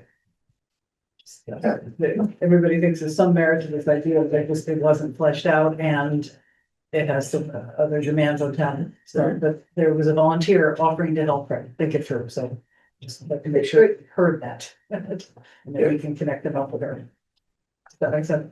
Yes, Carol, isn't there also help offered by the town clerk or someone in town hall? It's more official than you need to find a willing volunteer or a petitioner who wants to present something at town meeting. I thought there usually is. Well, this is not for presenting, I mean, this is, she was offering to help him write the guidelines for the commission, and he hadn't fleshed Oh, I out any see. of his Okay. ideas. I just did that, so. No, but I meant if they want to make a positive motion for town meeting, I thought there were someone at town hall that would help citizens with that. And also at town meeting, John Coughlin. Town meeting as well, yeah. John, yeah, that's true. And the moderator. Yeah. I think tell them what, how to make that happen. Right, it might be worth for the efficacy of the meeting, Michael, to reach out to the petitioner to make him aware of this procedural path he could take. So that he had, if he chose to make an affirmative motion on the floor, he would come ready with it and it's not stopping the meeting. I realize we may be kind of leading the witness on that, but I feel like we have a responsibility, especially with petitioners, to explain the process that they can take. And I think there's gonna be more to, I'm pretty sure that the petitioner is not 18, so is not a voter, so I'm not sure that he can do it. I think he would probably have to have someone else do it. So I think there's more complexity. You might ask him, I don't know that it's your job to have to find all those answers, but you might point him to town hall to find that out. Because Carol probably could have put in Carol job, you might be able to point him in the right direction for what the requirements are at town meetings, or point him to who would know that. But I'm pretty sure I've since heard he's still in high school. I think he is, I think he's 19. That's not what I heard, so I could, I mean, I'm not saying it right, I didn't, it wasn't from his mother. It was somebody, and he certainly could be, I'm just saying that's what I was told, some. Just in case I'm confusing, wait, no, it's not anything on my supposed. Again. That was shared, but I don't know, I don't know all of that, so. Anyway, so Michael, are you making a motion? Oh, wait, I'm sorry. Someone has their hand up, for a comment. Yeah, thank you. That's their, yeah, Jessica, that is, well, I don't know if that was Jessica saying. I think that was. Yeah, her hand's up. I'm saying I'm not sure. Oh, sorry. No. He can't unmute himself, but I want to make sure it's my husband has his hand up. Oh, all right. Let me. Sorry, this is what we came to talk about. No, that's okay. That's great. So I have you here twice on the list and not your husband. So I'm gonna unmute the other you.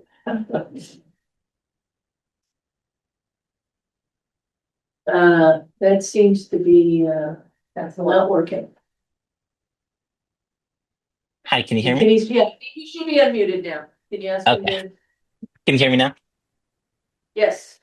Okay, perfect. I'm Marcus Neefsey, not Jessica Neefsey, also 133 Chief Justice Cushing Highway here in Hingham. I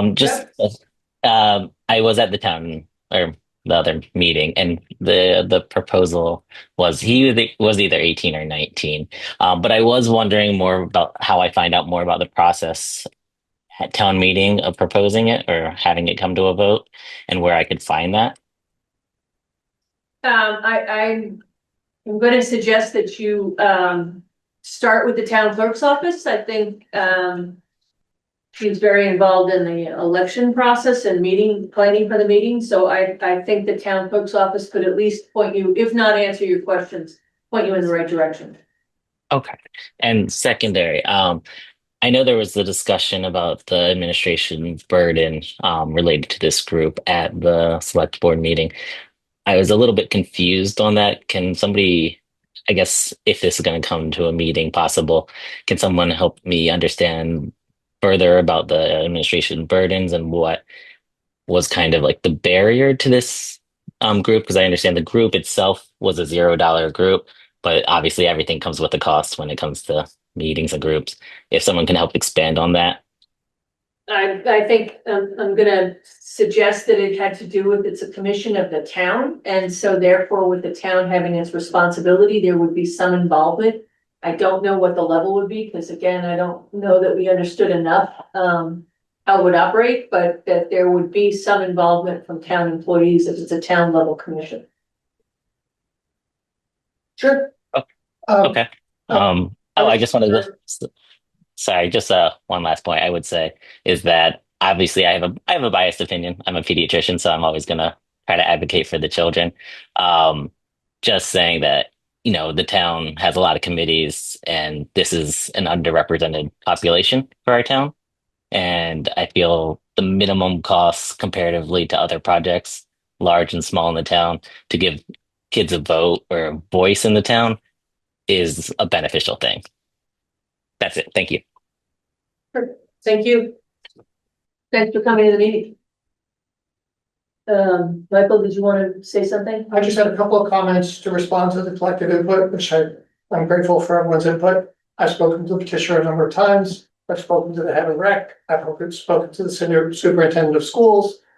And a couple of different takeaways from those various conversations. I believe the petitioner is 18. I believe he, in his opinion, has had at least some level of a conversation with Ms. DiNapoli. He has been offered, and then he has not spoken or coordinated with rec or the schools in terms of like understanding a greater need and sort of the larger ecosystem within which all this operates. I'm happy to feed back to him the sense of this group and explain as well the sort of next steps that he might consider if he wants to make a formal motion or someone wants to make a formal motion at the town meeting. Thank you. That said, I make a motion to that the town take no action on this article. Second. Are we ready to vote? Any other comments? I think the motion should be AdCom takes no action, right? Is that, is the motion that the town takes no action, or is the motion that AdCom takes? We recommend no action. Yeah. Okay. That's what goes into the recommended motion, no action. Second. All in favor? Aye. Any opposed? Thank you. And we made it. That's, okay, so very quickly. Unless there's anything urgent, I'm gonna put we're getting to that, so, does anybody have a quick liaison update or something of that, please, go ahead. I may, I'll be quick. So I just met with the chair of the school building committee 2025 and the superintendent. And there was a discussion, Aisha was there, was a discussion about what their charge is in their jurisdiction as a committee. And it was determined that from the town lawyers that the school building committee 2025 can only look at the high school boilers, specifically the whole high school project, under the umbrella of MSBA, because MSBA is within the article. So any funding. Now, the school department, the school committee will look at temporary solutions or repairs that need to be taken out. That need to be performed on the boilers. Because that was an operating budget. Okay. That's it. It's great. Yes, ma'am. We had a discussion on Tuesday night that related to the idea of doing a comparable analysis between a heat pump system versus a traditional boiler system.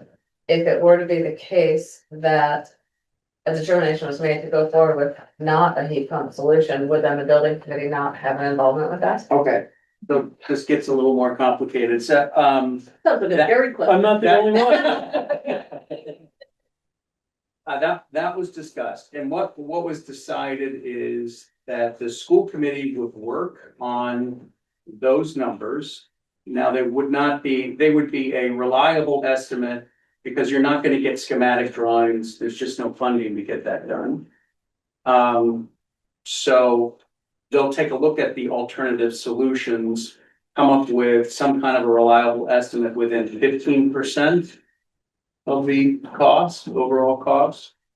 And there is a member on the school building committee that has some knowledge and will help the school committee come up with these reliable estimates. That answer it? Except, yes, but my one step further was if the town were to choose the non-heat pump solution, would the school building committee not be involved in that project? Oh. I guess they couldn't be. Why do you have a built school building committee to begin with? Can I try to? Okey-dokey, that's, Try to fill the color in this. so After that meeting, I got a brief update. I wasn't at the meeting, so Ben obviously knows more, but talking to the chair of the building committee, Angela, I don't want to try to put her last name, but she was pleased that the school is looking at certain things. The school building committee doesn't have a checkbook to look at the gas, the current boilers, but the school is looking at them, and there's a number of possibilities, right? One is MSBA comes back and answers the school's question and says, yes, you can have your roof in the program without having your heat pumps in the program. Then that's one price point to look at. Another price point is the one that they're authorized to get, is the roofs plus the heat pumps. The final is the roofs not paid by MSBA and the boilers. 3 comparisons. And then the question of what will the school building committee do? Well, I suppose that dynamic changes if the school committee looks at it and says, hey, I think we're probably better off if we can get out of the heat pumps and just have the roof and the boiler. Well, just have to figure out how to try and find funding for that. So I think that's all a work in process. Okay. It's a complicated flow chart. Interesting. That's it. Brendan, and just information I got this week, serendipitously, is that town sustainability coordinator has informed the school department, I'm not sure who else, that apparently National Grid, who is a good customer of since the boilers are gas fired, National Grid has funding available to help even their customers convert to heat pumps. So there's another source of funding for heat pumps, because the schools would still stay a National Grid customer because the backup boiler was always intended to still be there and is intended to remain gas. So apparently there's big grant programs through National Grid that would not be available to anybody else unless you're a gas customer. But anyway, That's a backup boiler that's on its last legs, or would they redo that as well as a result in their plan? that's what these committees are gonna be sorting through. And I'm just saying there's additional funding in addition to MFBA funding. Right. From a very interesting source. Rich, interesting. Well, you've been paying them pennies over many, many years, so. I was surprised by that, but apparently that's the grant program exists. Wow.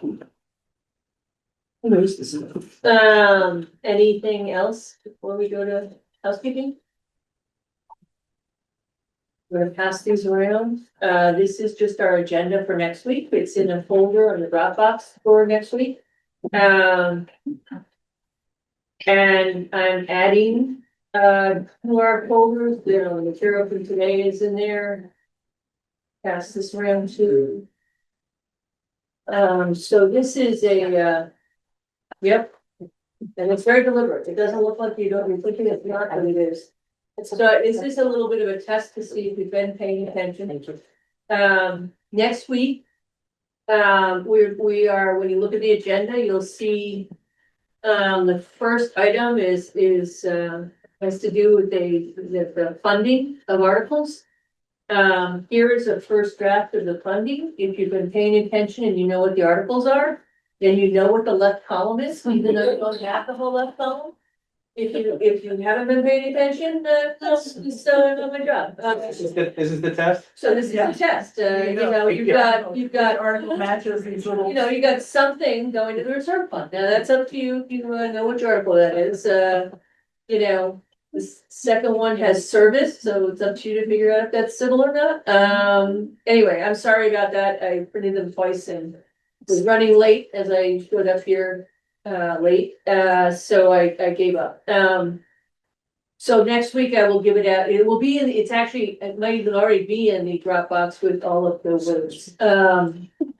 But this does give you, what I'm hoping to actually show, which is right now the role of our current unassigned fund balance through what it would look like at the end of the year if all these articles were to pass, and taking that with what and that little arrow to the left is saying, preliminary estimate. We know, based on history, these numbers for turnbacks and motor vehicle excise, what shows up in, drops down to fund balance, those are the amounts. And down at the bottom is just pointing out that the capital stabilization fund, if the sales of 8 Short Street and 230 North are approved and in fact are sold, some amount of proceeds will obviously go into the capital stabilization. So next week we'll look at this a little bit closer. I just want to hand it out. We can't debate it. It's not on the agenda. So this is just for you to have it and think about it. And to the extent you want to see the other words, what's in the Dropbox. You can reprint it. Yeah, well, you can reprint it. You can look at this as a test to see if you figured out how to get into the Dropbox. Words. So many tests late at night. The second thing I'm gonna hand out, which equally we cannot talk about, but so the plan here. Good job. Yep. Make it hard. So next week, if you'll look a little lower in the agenda, it's gonna be the part 2 of our ongoing discussion about the town's finances. That material is almost done for prime time, and it will be sent out via email and put in the Dropbox in the next couple of days. So please look out for that email, or if you're not otherwise opening my emails, open the emails coming in over this weekend. And one piece of that material is available now, and Mary is going to share that. Hopefully with a better job. This is just in response to Jerry's question about forecast history. And if you want copies of all the forecasts, you can, there's a 27-page PDF. But basically, it took every fiscal year from the warrant and looked at the tax levy, total sources of revenue, and then the years 1, 2, 3, and 4 forecast. And there's some notes down below just for clarification. So interested in hearing observations and assessments. I would just like to ask you to stop setting the bar so high. Even the paper is getting. Really good piece. Clearly, I have too much time on my hands. See all the lines. And you can see all the words. Well, that's not part of your job. I mean, I'm delegating, but not that. That's fired. There's stuff that's, important to me. Anyway, so that's gonna be part of next week's, Tuesdays, next week, conversation. Look at the agenda. If you have any questions or concerns, please share it. and me, and, that is, And our Are we in citizen house? gets to come back too. Yes. Thank you. thank you. Are we in housekeeping right now? Oh, we are. Yes. Does housekeeping permit questions? If it's not, as long as there's not a, an agenda issue, but yeah, and It's about snacks. Is your calendar still that March 17th? Not a meeting? 18th? it is. So thank you for bringing that up. I want to know that everybody, actually noticed that originally, and this is back when we first set the meetings up. That week, the meetings are Wednesday and Thursday, the 18th and the 19th. Does that work for people? If there's anyone who didn't notice that and has problems, please let me know. Yeah, you're right. Well done. He's like, okay, good. He's looking at you. Likely Hey, that You're the 18th, so I'm looking, see what you might have scheduled for me. I do. And so you please look at that. The meeting schedule. It's again gonna be in this week's agenda, the one that the Excel kind of shows it laid out, as well as the loss.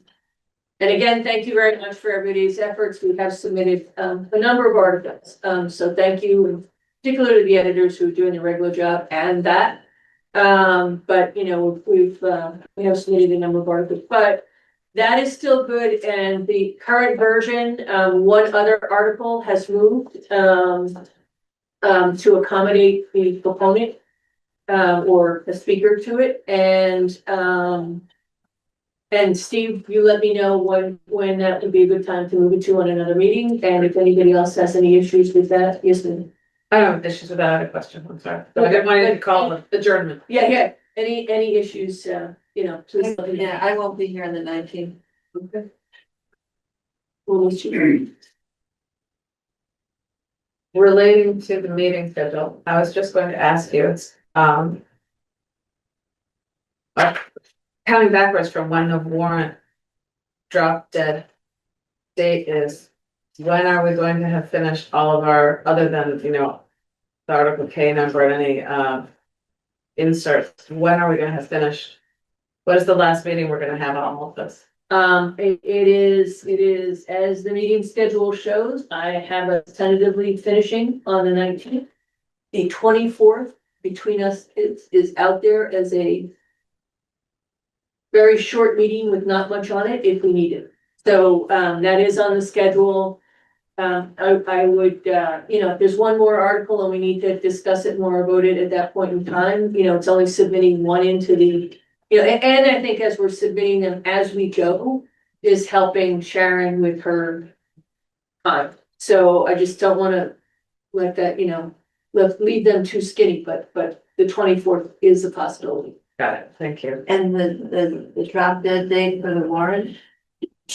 In other words, for all the final articles to be edited? That would be the 20, I would hope to have those all done by the time, in by at least the 24th. I'm saying this, we're dribbling them in. I mean, For some reason, if you get one, the 20th, and I'm glad to no, hear it's not no, the no, no. 20th. If you're getting one, because when you look at it, be like exactly that point, like the ones that we're doing on the 18th and 19th, I would like to see those in whatever, 21st, 22nd, as kind of as soon as practical. But we certainly do have, and if we end up resolving one on the 24th, there is room there, to get that one still in. So, it's just the longer, we push that out, the more stress we're putting on others. So, a little bit of that's,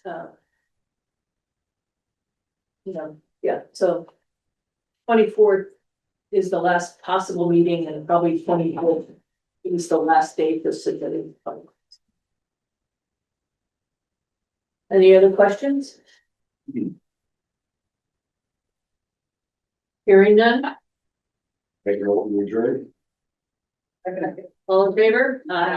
Thank you very much. Good meeting. Thank you. Trying to keep them on 10.